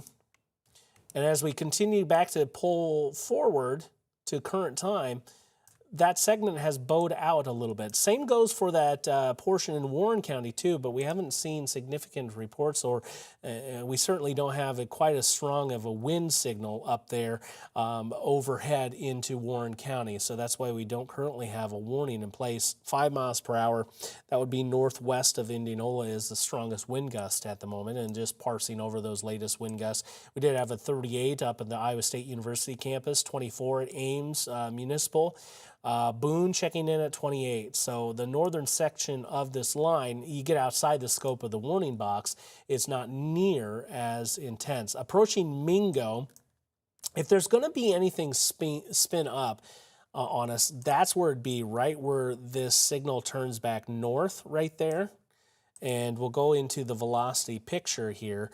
And that's where we're seeing the brightest, the strongest of the wind, and that shearing effect that's coming into view. Over to shear detection now, and you can see that's still one of those bullseye areas to watch. All really along that front edge of the bow. That's kind of a signal where the winds are opposing direction.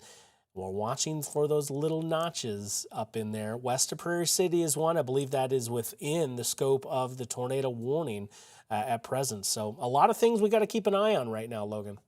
Yeah, I'm just reading with the National Weather Service. They're saying they're planning on extending the severe thunderstorm warning further into Jasper, Marshall, and Story counties for strong wind concerns. They'll also continue monitoring the mesovortices on the lead edge of these storms closely, like you were talking about there, Chris. So we could start seeing an expansion more north with that severe the severe thunderstorm warning that we're seeing right up here. Could see it push a little bit more up into that way there, Chris. All right, sir. Thank you very much. This tornado warning until 8:30 and is basically little notch out tracking at this point. There's been no confirmation of anything down to the ground, and we're watching those little hooks. We have a favorable environment over the southern half of Iowa, I'd say, as it pertained to the way the setup looked for today, but we're still kind of in a highly sheared environment. And I'm going to check out the significant tornado parameter. And still we have that little section all along this line to watch for, from Des Moines stretching all the way back down towards Monair. And we just went through a long duration down there towards Ringgold County. No current tornado warnings down in that area, but still there's a lot of little turbulent rotations that bear watching. As we go deeper into the overnight, we start to stabilize the atmosphere just a little bit more, so it will make it harder overall to punch this activity down to the ground. I think our tornado risk kind of encapsulates that. You see, as we move east, the threat level goes down, kind of right where I'm overlaying on the screen here. So that tornado watch has been extended, but as we go deeper through time, the tendency is going to have the storms stabilize, and that threat level actually gets a little bit lower as we continue to punch things to the east. Now, this is a whole longer line with some heavy rain that stretches through Warren County, down through Clark County, and eventually back into Ringgold County once again. Looks like the strongest winds, and that's based on recent reports and also the velocity signatures checking in there right as we get into northwest Jasper County. That's the latest that we have from that, and you can definitely see those strong pinks there. That's where we have the strongest winds. Yeah, and I was taking a look here. They did take out some of the places with that severe thunderstorm warning over in Altoona, Sailor, Pleasant Hill. So you're starting to see the back end of that storm there. It looks like they took out a majority of that tornado warning there. Now just going to be in for Jasper County. That's still going to be in effect until 8:30. So about 15 more minutes left on this tornado warning across this area. But they're starting to take out some of those areas on the back end, especially in the Des Moines metro area. And more staying east of I-35 with those severe thunderstorm warnings and tornado warnings as well. Just starting to see just some heavier rain down in Indianola going through Highway 65. We'll take a quick look at the rain rates across these. Some heavy pouring rains down. We're seeing a pretty good mixture of about 4 to 5 inches. I'll click on some places here. So some heavy rain could cause some flooding in some urban areas with about 4 to 5 inches of rain per hour. So some heavy rainfalls coming down with these as well. We're starting to see taking out some of those severe thunderstorm warnings in that tornado warning over in Polk County there. Chris? Okay, Logan, and on my screen, I have highlighted from Prairie City to Norwalk, 24 miles. As of 5 minutes ago, I received word that sirens were sounding in Norwalk. That is in response to that tornado warning. Initially, it was down into northern Warren County, but the way the sirens work across the Des Moines metro, it's large zones. So if you sound one zone, it's a lot of communities that get into it. So right now, the only concern is around Colfax to Prairie City with one of those little small-scale vortices that we're watching, those notch-outs, if you will. And there's even a few more further to the north. And while it's not officially tornado warned, these are all kind of spots we're watching and looking for. And I get a sense that this tornado warning will not be continued on down the line because we're not warning the other little vortices that are showing up within here. In fact, frankly, I think this one up by Mingo looks a little bit better, and this one is unwarned at the moment. But that's why I wanted to say, if you are hearing the siren sound, the threat right now is purely over Jasper County within this tornado warning. I know it's kind of difficult to see, but within the red lines there, from Colfax to Prairie City and then east to west a little bit. So I know it can be a scary situation sometime, but those sirens mean basically, hey, let's turn on a Local 5, get our We're Iowa app out, and we can see what's going on, get the information that needs to be added onto those sirens. So it can be kind of a cry wolf scenario once those sirens sound too often and you don't get a threat to come to fruition. And unfortunately, that's just one of the things we have to deal with here. So if those sirens are sounding in Prairie City up through Colfax, even in Metz, I would say that's good. We have that threat that's near you, but back really for the rest of the Des Moines metro, the threat has passed. Little notches to watch here. There's a whole slew of them. I think that one northeast of Mingo looks to be about the best at this point as far as an area to watch. North of Mingo, I think, is the one that looks the most prominent, Logan. Yeah, I'm just taking a look here. It looks like they might have done something with that tornado warning, but I was just taking a look here down south and some places with some rotation. No tornado warnings just yet in this area, but just keeping an eye on since we have seen that area historically produce some tornadoes in rotation. But I'll take a look back here on some storm relative velocity across these areas. Some areas of rotation heading across that Missouri-Iowa border, maybe contaminated a little bit, but just checking in. But nothing so far in terms of tornado warnings. But Chris, it looks like they did add one for Jasper and Marshall County, if you want to talk about that one. All right. And that's going to be for that Mingo circulation that I was kind of alluding to, that I thought looked more concerning than the one that had the tornado warning on it. So let's go back to it. Seek shelter if you're in northern Jasper County up into southern Marshall County. This is going to be the area to watch. Logan, speed on that? Yeah, let me click that here for you. It looks like it is moving east about 45 miles an hour. Okay, I'm going to put it a little bit further north and east than that, based on what I'm seeing on radar. Baxter, safe place, please. This one's heading your way, 827. This is a radar-indicated tornado, one of those little notch outs that we've been tracking for the last 10 minutes. This one's been showing signs of strengthening. This won't be near you, so continue to seek shelter there. If you're hearing the sirens within the scope of that tornado warning or this outline that I have here, seek shelter. Laurel will be near you at 844. Wolf Lake Edition, not sure where that is. We probably have one errant small little township that's in there or neighborhood. 851 be near you. LeGrand, 858. That gets to the outer scope of the warning as that one starts to cross over into Tama County. Long ways away from there. Here's the bounds of the tornado warning as you see until 9 o'clock. Northern Jasper and southern Marshall County, you need to be seeking shelter for a possible tornado. So tracking a lot of these small-scale circulations. We're due another scan. Fortunately, with storms so close to the Des Moines National Weather Service radar, you kind of go into a slower mode of scanning here, Logan.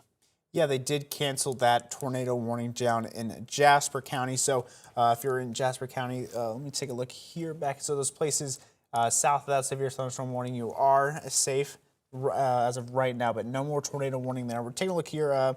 Someone from the National Weather Service said mesovort rotation has strengthened just north of Mingo, and they issued a tornado warning downstream for that, just northeast. And then the Jasper and Marshall counties are included, which is what Chris was talking about earlier. But in terms of stuff down south right now, nothing too much, no indication of rotation. So now we're just checking out more here in central Iowa near Des Moines there. Chris? Okay, yeah, and as we pull the velocity picture back up for you, at minimum, we're talking some very strong wind in this vicinity as well. Real briefly, this is just a still image. I'm going to go ahead and pull it up here. This is where Highway 65 meets Highway 330 and turns north. And that would be right where that circulation is right there, some heavy rain. This is a still image. Unfortunately, it's not a motion camera for us. But this would be about the area if there is a possible tornado. That's where it's going to be, maybe a little bit east of there by a mile or so. Let's go ahead and speaking of that, coming back to me, we'll take a look. So this is Mingo, just to the north, and this is getting out towards West 116th Street and North 79th Avenue. That is where that area of circulation would be, and just sampling the wind. If this is reaching the ground, we're talking wind up to 68 miles per hour. Now, I don't think that's quite fully coming all the way to the ground. We haven't seen a lot of strong wind gusts as of late. But if we are going to see a strong wind, that is where it's going to be. So this one's moving basically due northeast, paralleling Highway 330, maybe just a little bit east of that trajectory, heading towards Baxter. There you go at that latest update. So with that, you can kind of see the trajectory that is unfolding here, kind of in that direction. So Baxter, safe place, please. We have a signal of a strong outbound wind and kind of a notch-out mesovorticity coming through, mesovortex coming through town here shortly in the next couple of minutes, Logan. Yeah, I was just taking a look at some of the shear detection around that area to start picking up some of that blue there for some shear, some of those winds that are just going against each other just north of Mingo like Chris was talking about. And then further down south, some lines as well, some picking up some shear down near Pleasantville and around that area too. Just those lines, that's going to be with those winds. We're starting to see a lot of the wind that push through here and starting those strong winds. So that shear, that rotation that could see just those winds colliding against each other and leading down south all the way to the Missouri-Iowa border. We'll take a look here on our storm relative velocity. Starting to see some notches now, still something to potentially look at, but it's just some little kinks in here that potentially could see some strong updrafts pull through. But yeah, right now up in Mingo, that is the one I would say to look out for with that tornado warning potentially up there. Chris? All right, as we come back to me, northern Jasper County is where the greatest area of concern is. I'll even say down into Marion County. All across Jasper, there's little areas to monitor, and since we're on that, why don't we pull up our Knoxville Sky Tracker 5 and get a look what's going on out there. I'm going to have to reposition this one for you. We'll move this one back to the north. You can see a distinct shelf cloud heading towards Knoxville right now. Lightning illuminating maybe a couple of areas of interest to watch. In fact,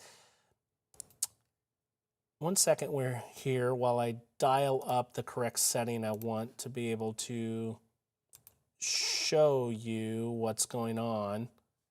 Okay. And let me bring in. Okay, we'll zoom in. That area we're looking just northwest of town, that would be one of those little notch outs just to the east of Pleasantville, and you can kind of see the lowering up on screen. I know this isn't full screen for you, but I'll go ahead and zoom in just a little bit, just beyond the scope of the Knoxville Raceway. And you can see a little bit of a lowering there. We're a little too close. I'll pull back just a little bit. But those are those areas to watch for maybe something trying to come down to the ground. We're at the time of day where we need lightning to really help us out. And I think just aft that light pole there on the left, the one that's closest to us, you can kind of see where things are lowering down a little bit. That would be that area to watch for this. So that's the bit of circulation that we are watching right there at the moment. Okay, I'm going to come back to me and say I can't reiterate it enough. If you're hearing the sirens once again in the Des Moines Metro, the threat is well past you. I've just been told the sirens are sounding in Norwalk once again. Tornado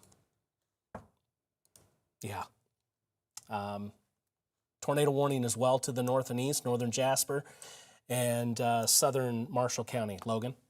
Yeah, just taking a look at some of that severe thunderstorm warning did just expire for Jasper and Polk County, so I'll bring that back up here. Those places down in Jasper and Polk that has been allowed to expire here, just hasn't been up on here yet, updated yet, but this area here, that part is now going to be taken out of that severe thunderstorm warning as it is now going to be expiring. So places now near Colfax along I-80 as well. I'll zoom in some places around that area. Could be seeing, are going to be seeing the severe thunderstorm warning, Bonnert, Mitchellville area, getting into Elcourt, Loring, for start seeing those severe thunderstorm warning go away and just pushing up more north here. I'm not seeing anything new in the National Weather Service chat. Just starting to see the things that we have been talking about, those little mesovortexes here, just those little kinks is what we're looking at in case anything does pop up there. Chris, and it looks like you have one of our sky trackers on. Yeah, and that's looking up again. You were just about ready to point out some of those couplets coming into view. I'm just going to move the camera a little bit more northbound. As we look over the grandstands on the north side of the Knoxville Raceway, you can see kind of the lowering underside in a couple of pulses. Now, we don't see anything funnel-like. That's certainly what we'd be watching out at this juncture. I still contend that the best couplet, the way it sits right now, is up northeast of Mingo, approaching Baxter. So continue being your safe place in Baxter, please, as you have that couplet nearby, or that little bit of mesovortex that's occurring. But as we look off here to the north, excuse me, that accidentally zoomed in. Let me pull it back out just a little bit. You can see the lowering underside, something a little bit more turbulent in the sky, shelf cloud distinct rolling into Knoxville. Sometimes that can be a signal of some stronger wind, but we're finding the strongest winds to be on the north side of this storm. I don't see anything being illuminated by the flashes of lightning that bear watching at this point. So, Logan, I'll let you take it here for a second. Yeah, well, just taking a look down here down south, they did issue a severe thunderstorm warning down in Missouri with the tornado possible tag. So this is an area I think we're going to get back to looking to potentially again as these storms look to work their way up. Potential for another tornado warning over in Ringgold, Taylor, and Decatur County, potentially coming to the area within the next half hour, next hour could be issued here soon. But in terms of storm relative velocity, what I'm seeing here a little bit further away from the radar, but just some potential couplets that could be around here near just southeast of Mount Ayr, a little red and green there. So some places we are going to be looking at again, but nothing too much in terms of what I am seeing here. National Weather Service hasn't been sending anything out yet in that area. It's just going to be those general notches that we're seeing in the front of those storms there. And I just say that Knoxville camera always brings out some pretty views there, Chris. It sure does, and we're looking kind of north directly into that shelf that is popping into view, moving north of town. This area will start to get into the storms here very shortly. Knoxville, that is, will get into that area very shortly. And you can see on down the line. Sorry, something caught my eye. I'm going to zoom in just a little bit. Thought I saw something conical in nature right in that vicinity right there. And it was illuminated by lightning, so we'll see what happens here in the next few scans. But that would be kind of what we're watching for, a little bit of something dropping down to the ground. This area we'd be looking at is basically due north on Highway 14, and it does kind of match an area that would be a little suspect on the radar picture. So as we leave this one up, yeah, Logan, have you seen anything come by? I haven't, since the one that really caught my eye, but it just hasn't been perfect for me either. I haven't yet. I just saw that Ringgold County EM did say they reported a funnel cloud by train spotters northeast of Diagonal here about 3 minutes ago. I'll take a look at storm velocity, see around that area. Could be a little couplet there, maybe near Tingley there, you'd say, Chris. This little green and red of some broad rotation that could be coming across Diagonal, across that area, you say there, Chris? They said northeast of Diagonal. Yeah, I'd be looking around the Tingley area right there. Why don't you go ahead and back it up just a little bit, back the timeline up, and just see, a few minutes ago what it was. All right, one forward, northeast of Tingley, I'd say, that's when it started to get a little bit more interesting. Yeah, some intensification down there, I'd say, with that green there, just becoming a little more prominent still on the broader side, but definitely could be that funnel cloud still being reported there. So we're starting to see their turn potentially of some tornado warnings could be coming across the area down in southern Iowa here coming soon. Chris? Okay, going to come back to me, and I've been focusing there on that circulation we've been tracking near Baxter. Here's the latest imagery, and we lost a lot of that structure with that little vortex that was right there. There's still some stronger wind being noted south of town, and I'll highlight that for you right here. But all of a sudden, that big shearing effect, that little notch, if you will, just kind of washed out a little bit. Hopefully that's a continued good sign, but that is in the tornado warning near Baxter if you're north and east of town, Melbourne, Haverhill, you continue on towards LeGrand, south side of Marshalltown, all things we need to pay close attention to. All sorts of these little cutouts to watch. They're kind of all over the place now at this juncture. Even one kind of at the way bottom south of Monroe. So Knoxville's just starting to get in on that heavy rain here, pushing into town. Just north of town, there's another one of those little mesovortex coming through. So there's a whole slew of them to watch.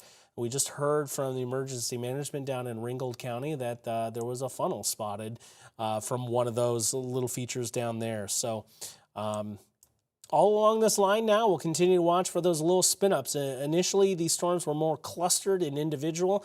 No longer the case at this point. We've now formed into a linear structure, and we watch for those little spin-ups along the way. Still a bit of a favorable environment spin-wise around that northern edge of the line all the way down to the Missouri border, Logan.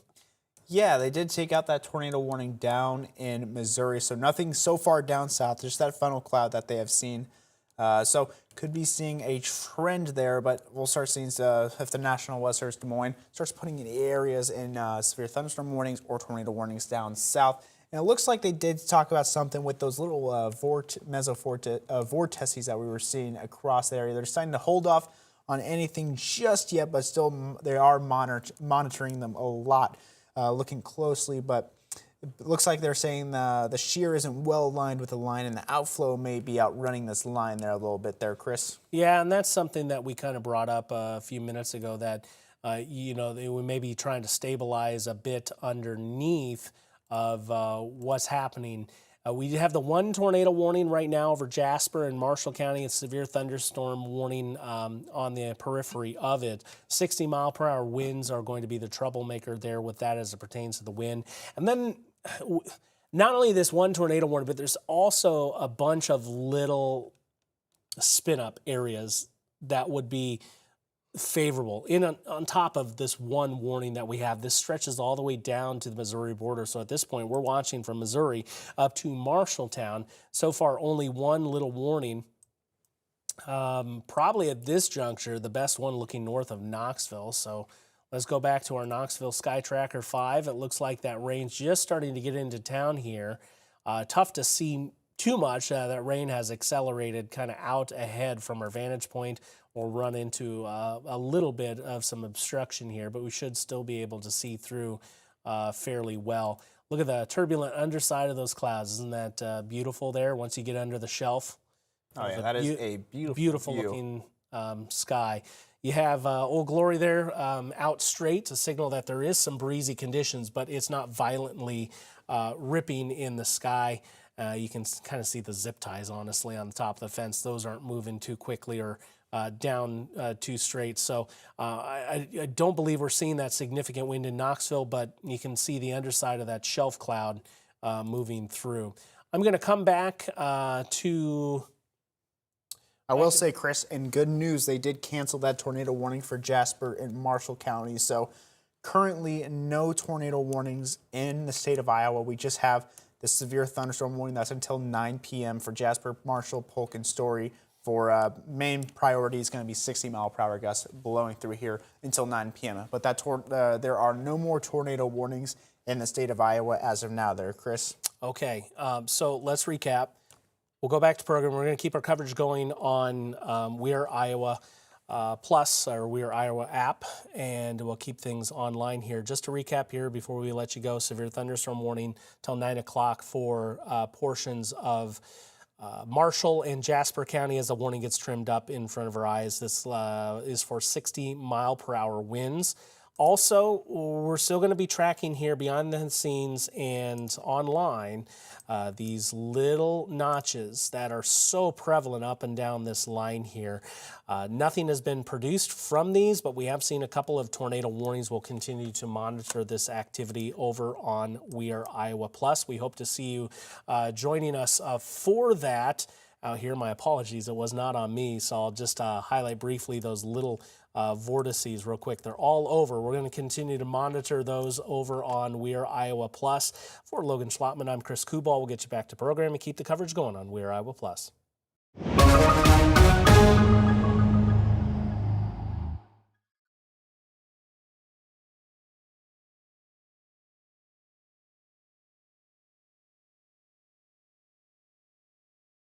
What's your thoughts, sir? What's your thoughts on the scenario right now?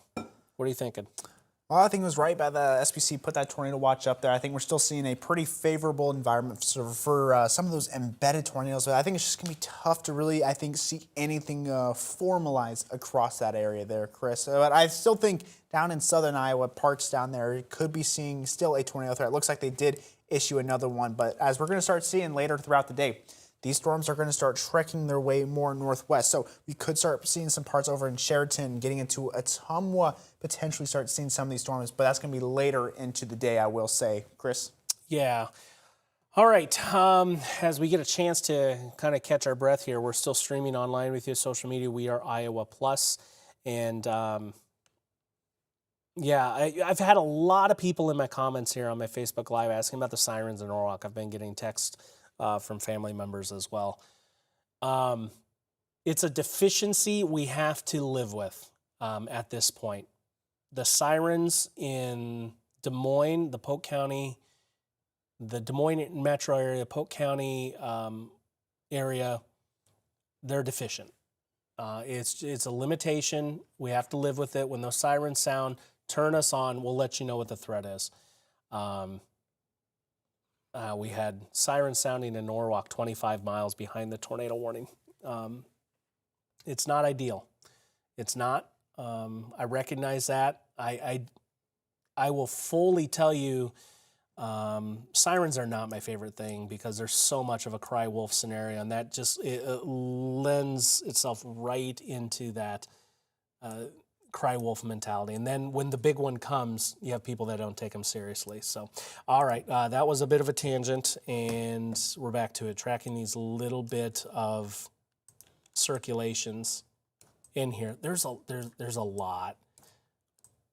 There's a few that look better than others, but they're just kind of scatterbrained all through things. Logan, should we go take a look at some of our traffic cameras? Yeah, I just have one thing to mention too Yeah. about some flash flooding and what we've seen, especially down in Missouri, but it does affect Iowa as of now. So at about a couple minutes ago, some Nottoway County Sheriff deputies report the Nottoway River is out of its banks and covering Highway 71, and they have closed the Iowa state line. So reported by emergency managers, Highway 71 is closed to get into either Missouri or Iowa due to the Nottoway River starting to overflow its banks. So Highway 71 is covered heading into Iowa there. Chris? Yeah, they've had a lot of rain as well in the last couple of days, particularly, what was it? Was it just last night? No, it was 2 nights ago. 2 nights ago, that was a big soaker down there. Yeah, Getting some places I think got 4 inches of rain there, Chris. Yeah, crazy. We're looking near Newton on the east side. So this is as the storm is just starting to get to the east side of Newton. As I-80 at 12th Street. That camera is not working. So let's go to Speedway Drive here and look outside. So looks like we have a little bit of a shake due to the wind. Watch the trees here as this one continues on. Okay, we'll continue to monitor that. I-80 is on the bridges and Speedway Drive is underneath. So it appears we're looking back into, actually ahead of the storm. Speedway is on the south side there. That's the Loves, I believe. That's just to the south of Highway. We'll have to watch those trees, see if they can stir up a little bit. Logan, you let me know if there's any new warnings drop while Yeah, we will do. kind of watch this. Moving east tonight, we will see a weakening trend with the storms overall. No tornado warnings at the moment. We have one severe thunderstorm warning, and we're at the southern edge of it here at this particular vantage point with the camera. And I believe the worst of it is just starting to hit in there right now based on the radar picture I'm seeing as well. Yeah, just so many of those little kinks and nooks and things coming in on velocity. It's really neat to watch how it's kind of evolved over the last 45 minutes, Logan. Yeah, it's just how those storms push out can get those little circulations embedded within that. But as you were talking about, Chris, the weakening in these storms, SPC updated this about an hour ago. Still parts of Des Moines. The storms that we saw earlier, that's part of that enhanced risk that we're starting to push out now into counties more east, and that's going to be seeing that weakening trend as we move down into a slight risk for severe weather. So that bulk of severe weather, especially I think we're getting to that more those Missouri storms working their way up, parts of Lamoni getting into Ottumwa. That's a place to look out for, I think, in the future. But I think the threat down into Ames and Des Moines, that can be moved and cut off more into that way. But we're going to start seeing that weakening trend pushing into the eastern counties here soon. All right, I'm going to come back to radar and wind gusts. This is backed up to 802. I just want to go over some of the wind gusts that have since come in. And we didn't see this earlier, but I think it got updated kind of in retrospect. 50 miles per hour, 4 Mile Creek on the east side, kind of by Pleasant Hill area. Altoona out by the Bass Pro Shop area, 44 miles per hour. No significant wind through Colfax, it appears. And we're just getting to the Newton Airport, so we'll have to watch that. Knoxville Airport just getting in on the fray. And let's go back out to our Knoxville Sky Tracker 5 and see what's up.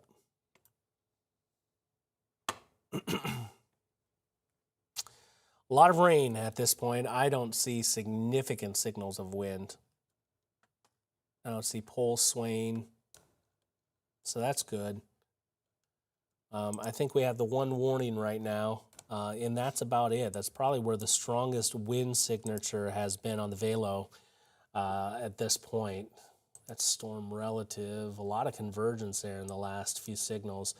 But yeah, it's these little pulses. And even though this wind is stronger, it's back in the cold pool, so we really want to watch kind of the leading edge here and those little notches that are coming through. Logan?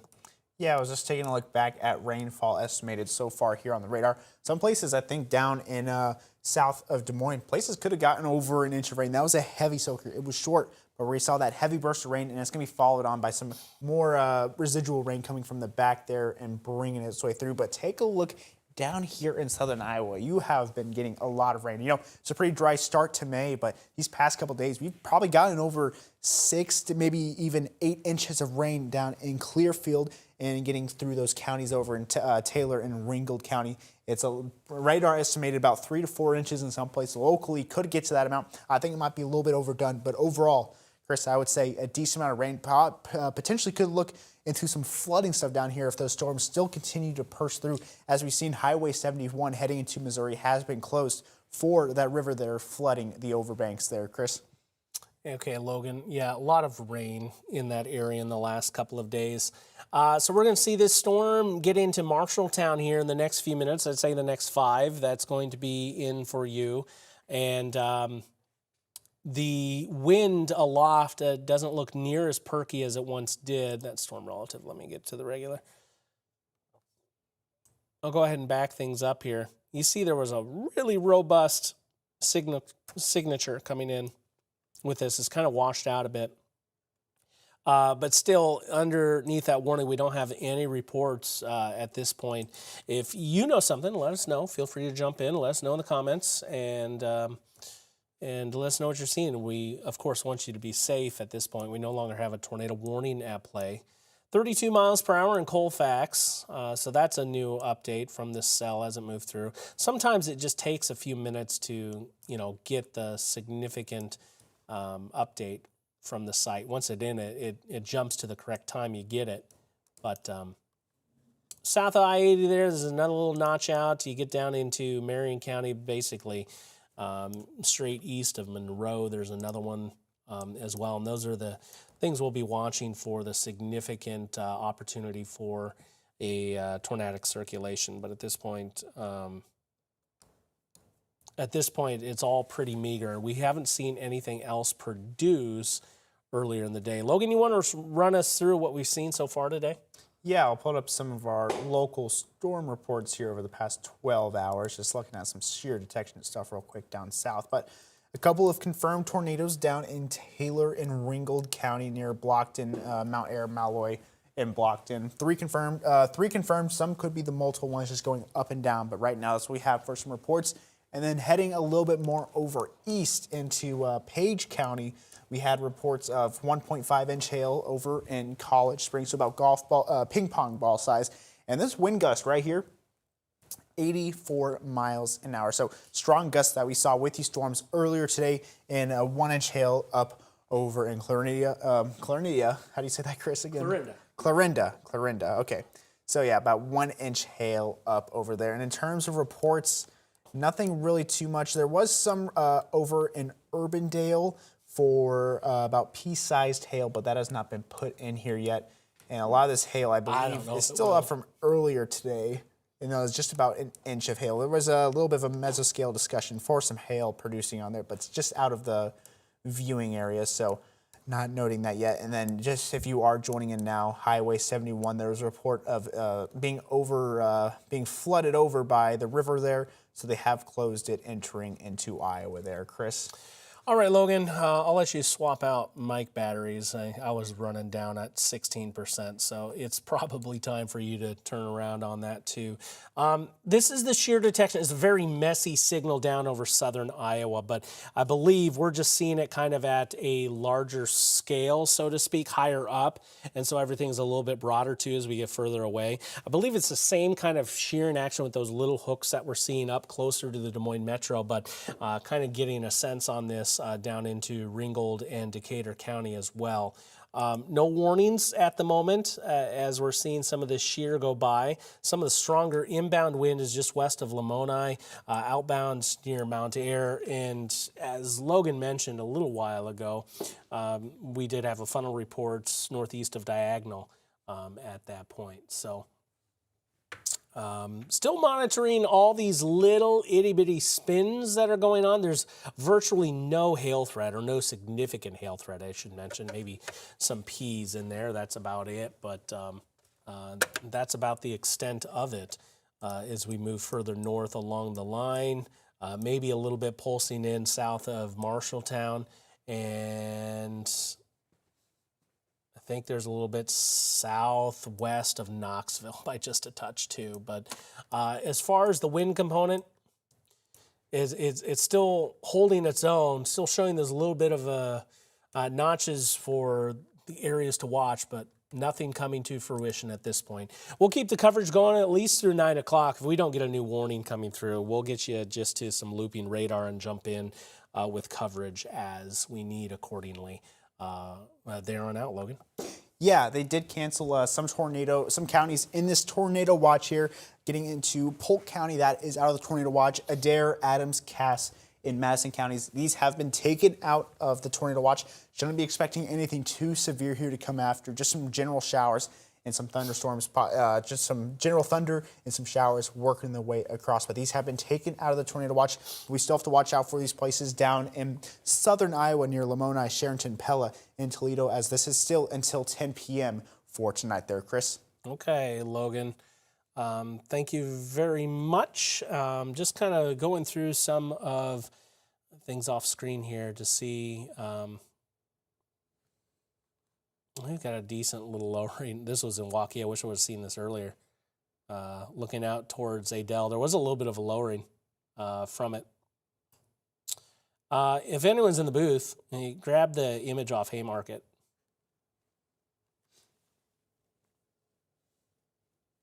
I don't know if we have anyone in the booth. I'll send them a quick Teams message. Yeah, I mean, it might be helpful here or there, but this warning here lasts until 9 o'clock. I don't get a sense, Logan, that this is going to be continued on down the line either.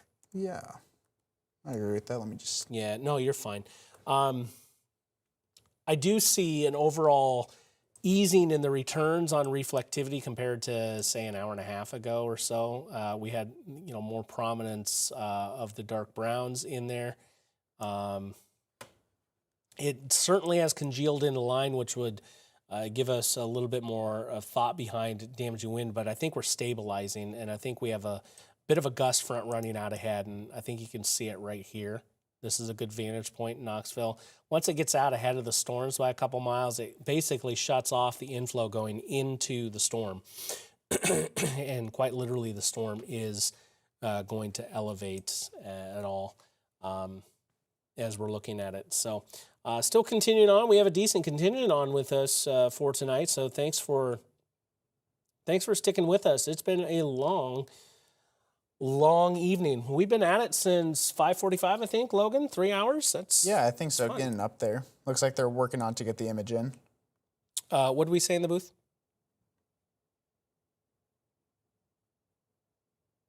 Okay. So we'll stick with this warning. 8 more minutes. If anyone's in Marshalltown, let us know if you're seeing anything significant. The wind gusts, they're going to be coming up on screen here in just a second. 12 miles per hour. I bet you that's old. Yeah, we need an update for Marshalltown. We'll see, no doubt, and usually that info gets passed along in the National Weather Service chat. They're often looking for that as well. The Neil Smith Wildlife Refuge, 31 miles per hour. So I think we're hitting at sub-severe levels. So it's a good trend. It's a good trend to see at this point.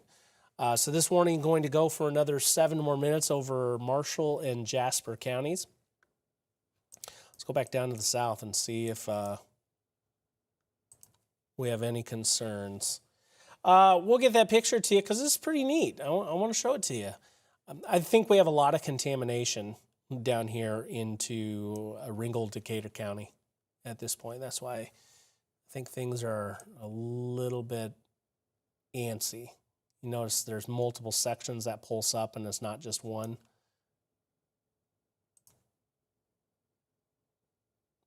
High velocity we'll keep an eye on.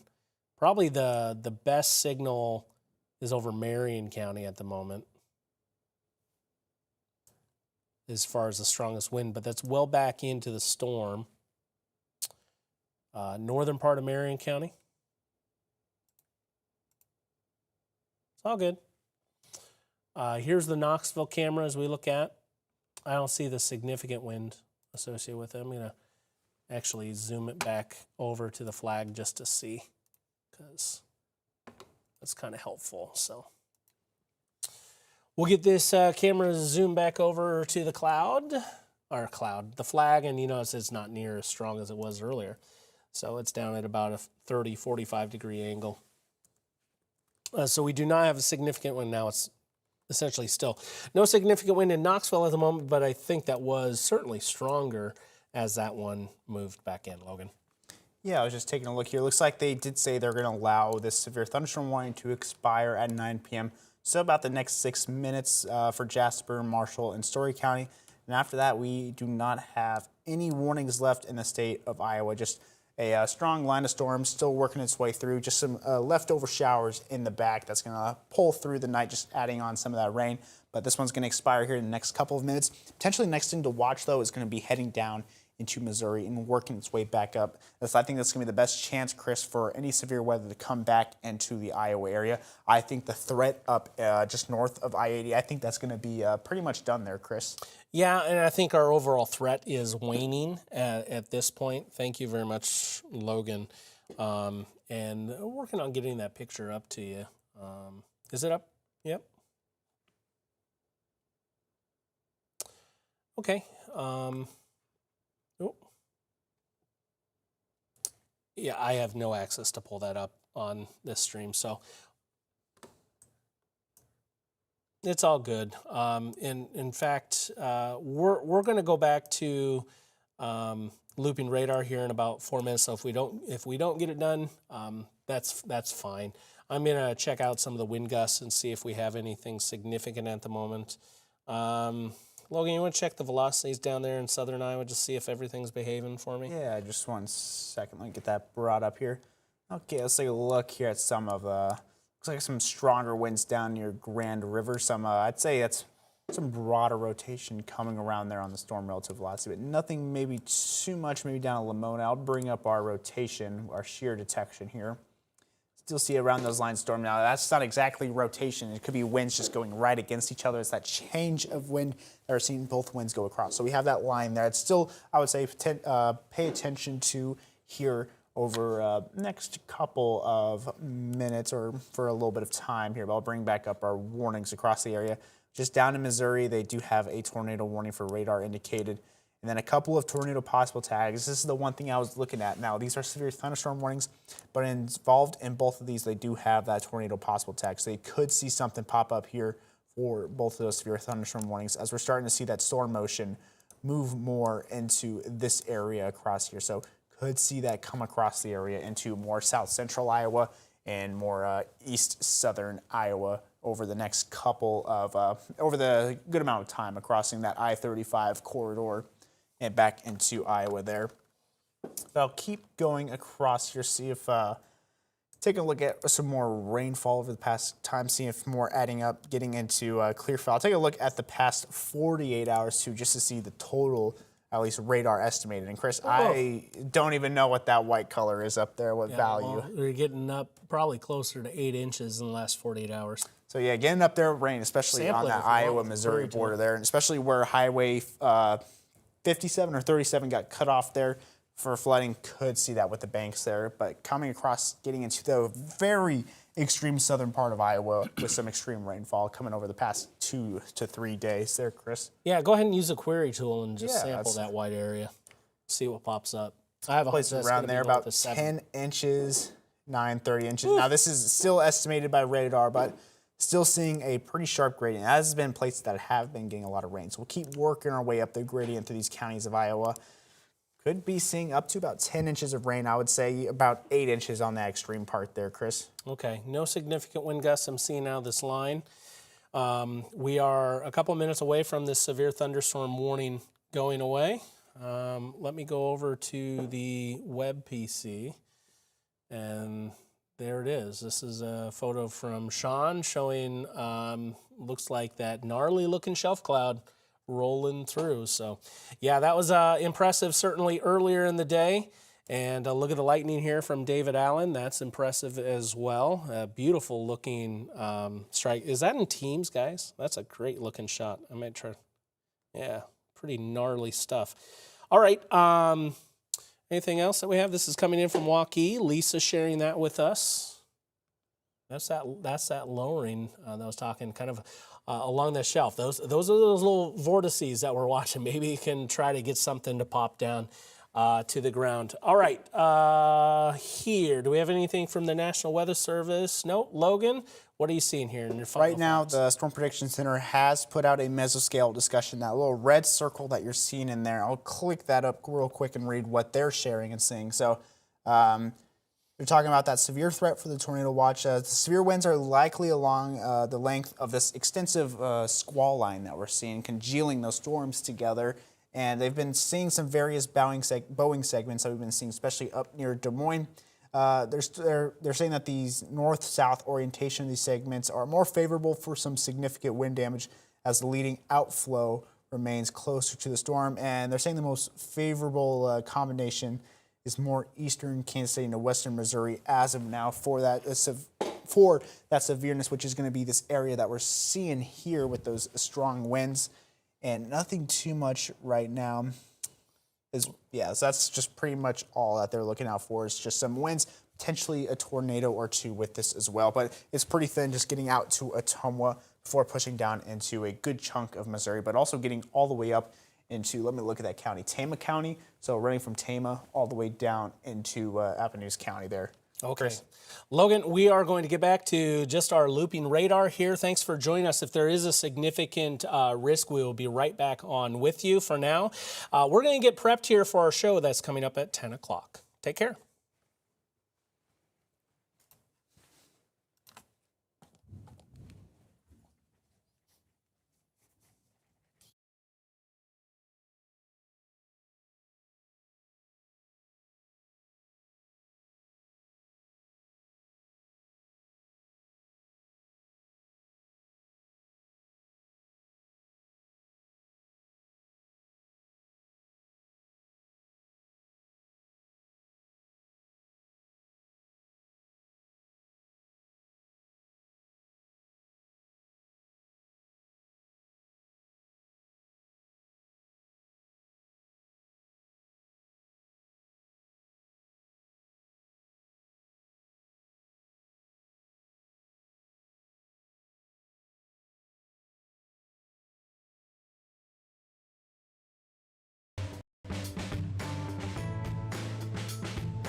Yeah, so we're cutting in here on to your live local programming for tornado warning that has been issued over into Des Moines metro area. Chris, they said your mic is off right now, or not put on yet. So we're taking a look at a tornado warning for, we'll take a look here, getting into Poweshiek and Tama County, heading until 9:45 Monday. Radar indicated rotation. We're starting to see that little kink across there, what's on Chris's screen, that red and green there. Yep, that little kink in that area potentially bringing in the chances for a tornado coming across the area. So I'll take a look back here into our storm relative velocity, bringing in an area. We're going to start seeing that green and red there. Starting to see a better rotation than what we've seen earlier. That rotation going into Des Moines, that red out. So some of that rotation we're seeing coming across the area. So I'll take a look back here at our shear detection coming across the area.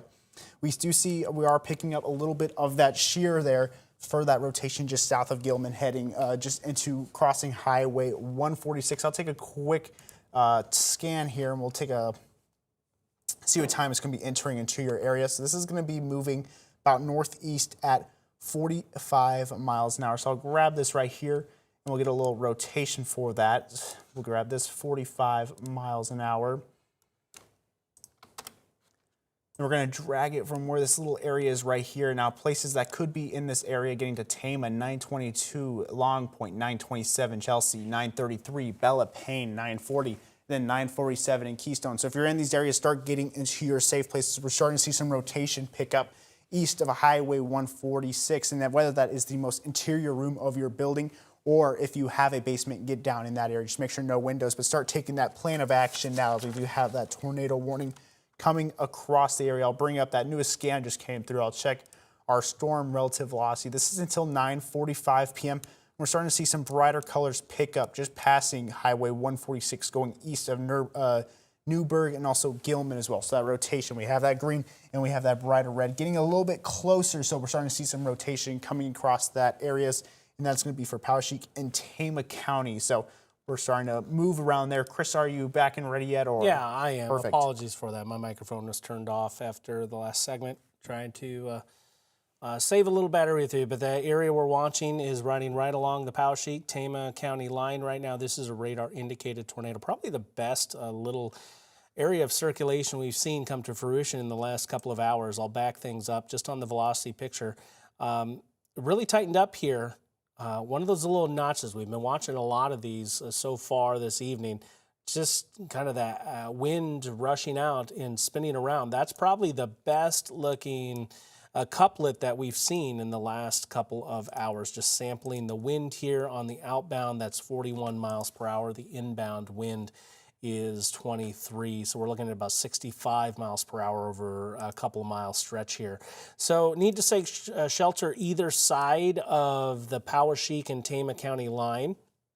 Within the scope of that tornado warning, I'll go ahead and pull this up here. Does include Tama and Toledo, Sheridan, Chelsea, Elberon, and Belle Plaine.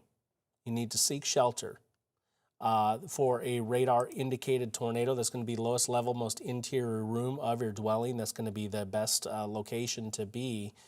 And just checking out the shear detection here, this one pulsed up very quickly. Boom, that was it. 9 o'clock, pulsing up. And actually, it's on a downward trend right now, the latest data coming in, and we'll get that here shortly. I see it just off screen. It broadens up just a little bit more.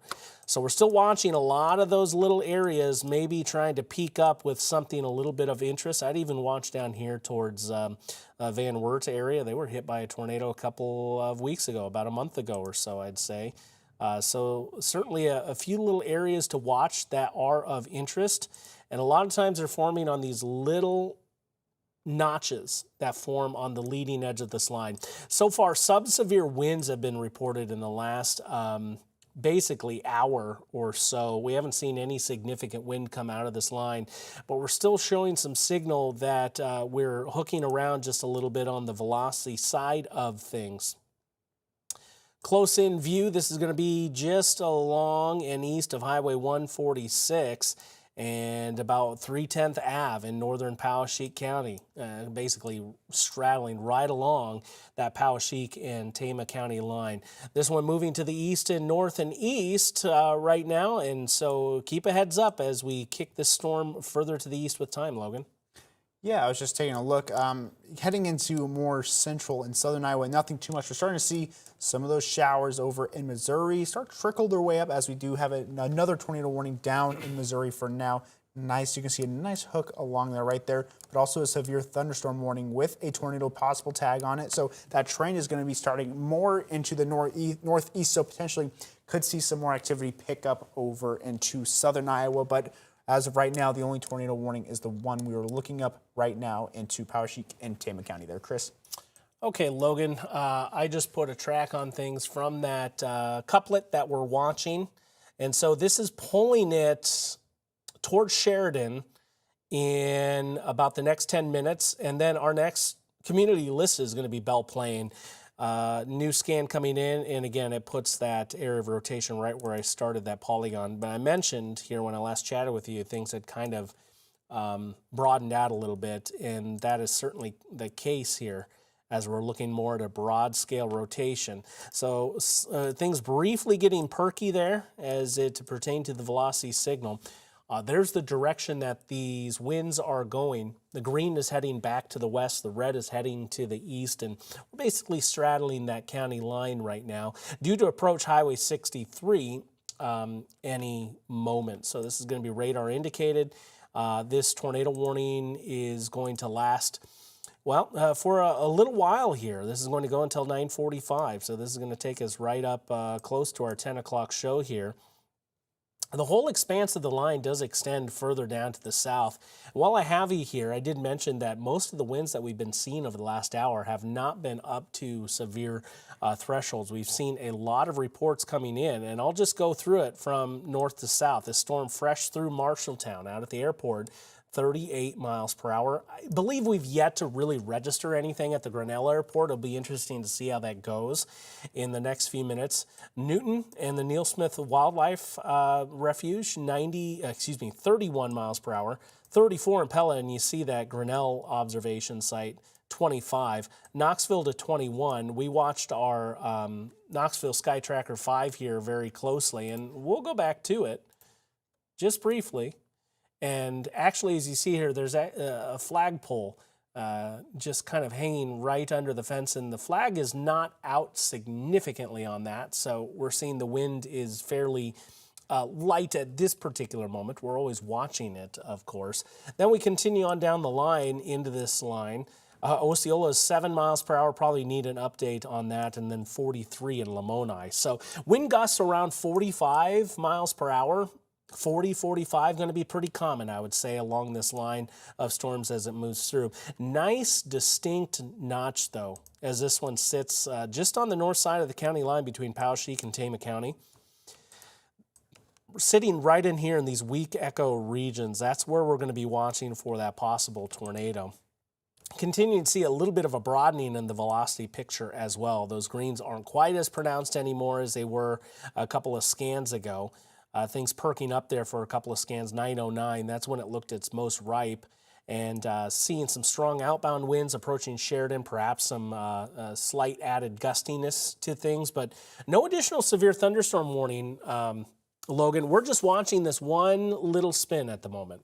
Yeah, and they also did issue a flash flood warning actually down in Decatur, Ringgold, and Taylor County until 3:15 a.m. Tuesday morning. Let me read this one right here. So radar indicated thunderstorms producing heavy rain. Between 2 to 4 inches of rain have already fallen, with additional rainfall amounts of 1 to 2 inches are possible in this warned area. So flash flooding is either ongoing or is expected to begin here shortly. So make sure with flooding, don't cross any flooded roadways. If you do see one, turn around and just drive back to that. It's not worth, because about 6 inches of rain can sweep a lot of cars and yourself as well. So flash flooding is one of the more dangerous events as well, even though not a lot of people might think it compared to what we say, but turn around, don't drown is the main message for these flash flood warnings here for Decatur, Ringgold, and Taylor County there, Chris.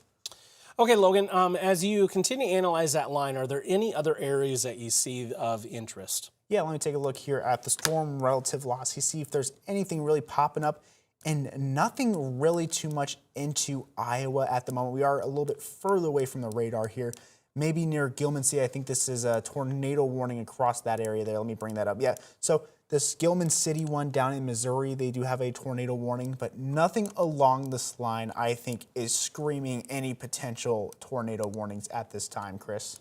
Okay, Logan, we'll continue on through the duration of this warning, whether it lasts through expiration or cancels early. I think the trend continues to be the right way. And I'll go back to the velocity picture here on this one, as I just got a new scan in off screen. Have yet to get it here. We continue to see a general weakening, though, so that's good news. We hope that trend continues.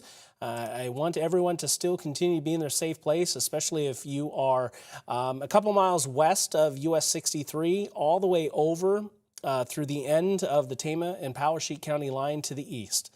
So Sheridan, Chelsea, Elberon, even Belle Plaine just outside the scope here. Tama, Toledo, safe places here as we continue to monitor this little bit of a threat that persists. We still have plenty of rain that's back towards the Des Moines area. When that happens, we fail to get the rapid updates as it pertains to the velocity picture. So we're kind of waiting on that. Just got it off screen here, and I like the trend, the way things are going here, Logan. Yeah, I was just also taking a look back at the flash flooding stuff. Looks like there have been reports of some flooding over in Ringgold County, so that's why they did put that down there, and for portions of Taylor into Decatur County as well, where that heaviest rain has fallen. But there has been some flooding reports down there down south, Chris. Okay, Logan. Yeah, and why don't we, while we are with you, let's talk about some of the rain that we've seen in the last 24 hours down in that direction. And this is mostly going to be here from today, but a little bit last night. In fact, I'll even shorten up the window. I'll go the last 12 hours on this. And you can see some of these spots. This is just going to be a moisture-laden area. Excuse me, 4.4 inches estimated southwest of Mount Ayr, south of Bedford, 3.8 inches, south of Clarinda, southwest of Clarinda, 4.3 inches. This is just here for today. Now, if we could do the last 72 hours, 48 is going to be our max on this, but this gets us back through most of 2 nights ago when some of these areas were hit extremely heavily. Take a look at this. This is no joke. We're getting close to 9-10 inches of rain down our extreme southern edge. So that's why we have a flash flood warning popping up in place down into these areas, and it's down denoted by this green here. So this is going to be for Taylor, Ringgold, and Decatur County. And another thing to note that's good, Chris, they just also canceled the tornado warning for Powesheik and Tama County. So we should be clear on that tornado warning there. Okay, we're going to get our coverage back onto We Are Iowa app and Plus Channel social media. You can catch us on there. We'll get you back to regularly scheduled programming. We'll continue to watch the flash flooding situation in the south and any more of those little spin-ups along the leading edge of this line as we move through the next 90 minutes or so until these storms kick east and out of the Local 5 area.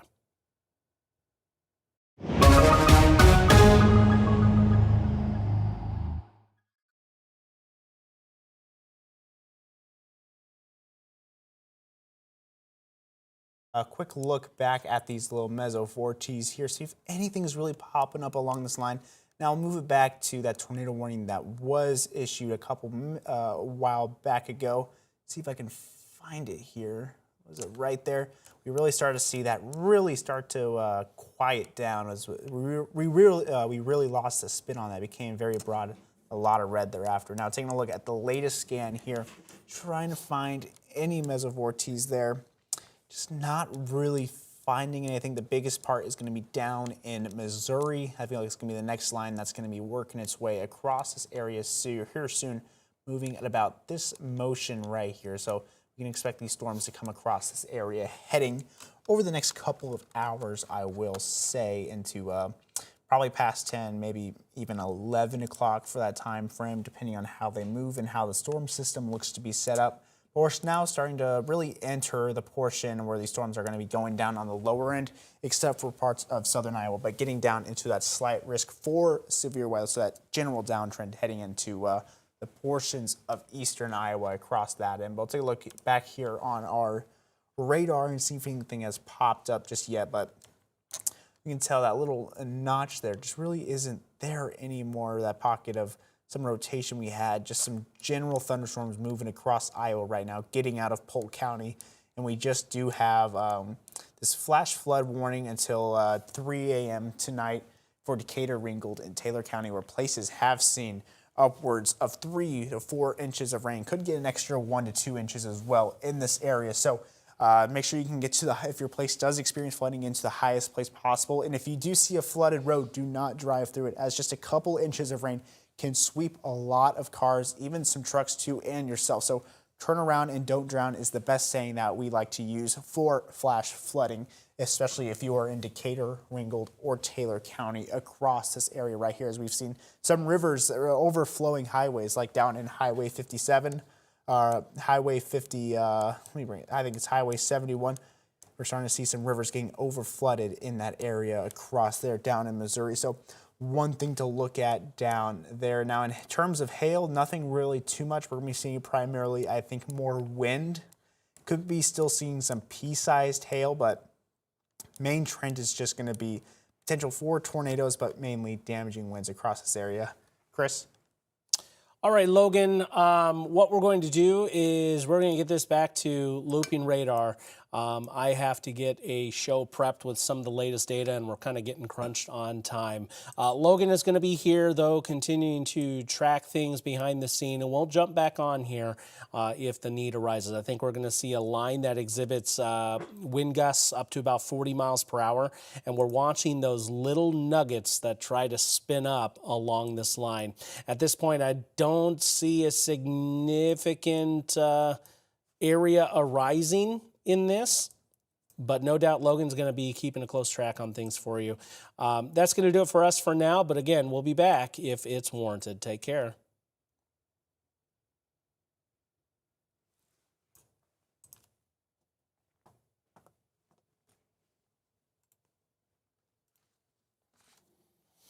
Okay, you're clear.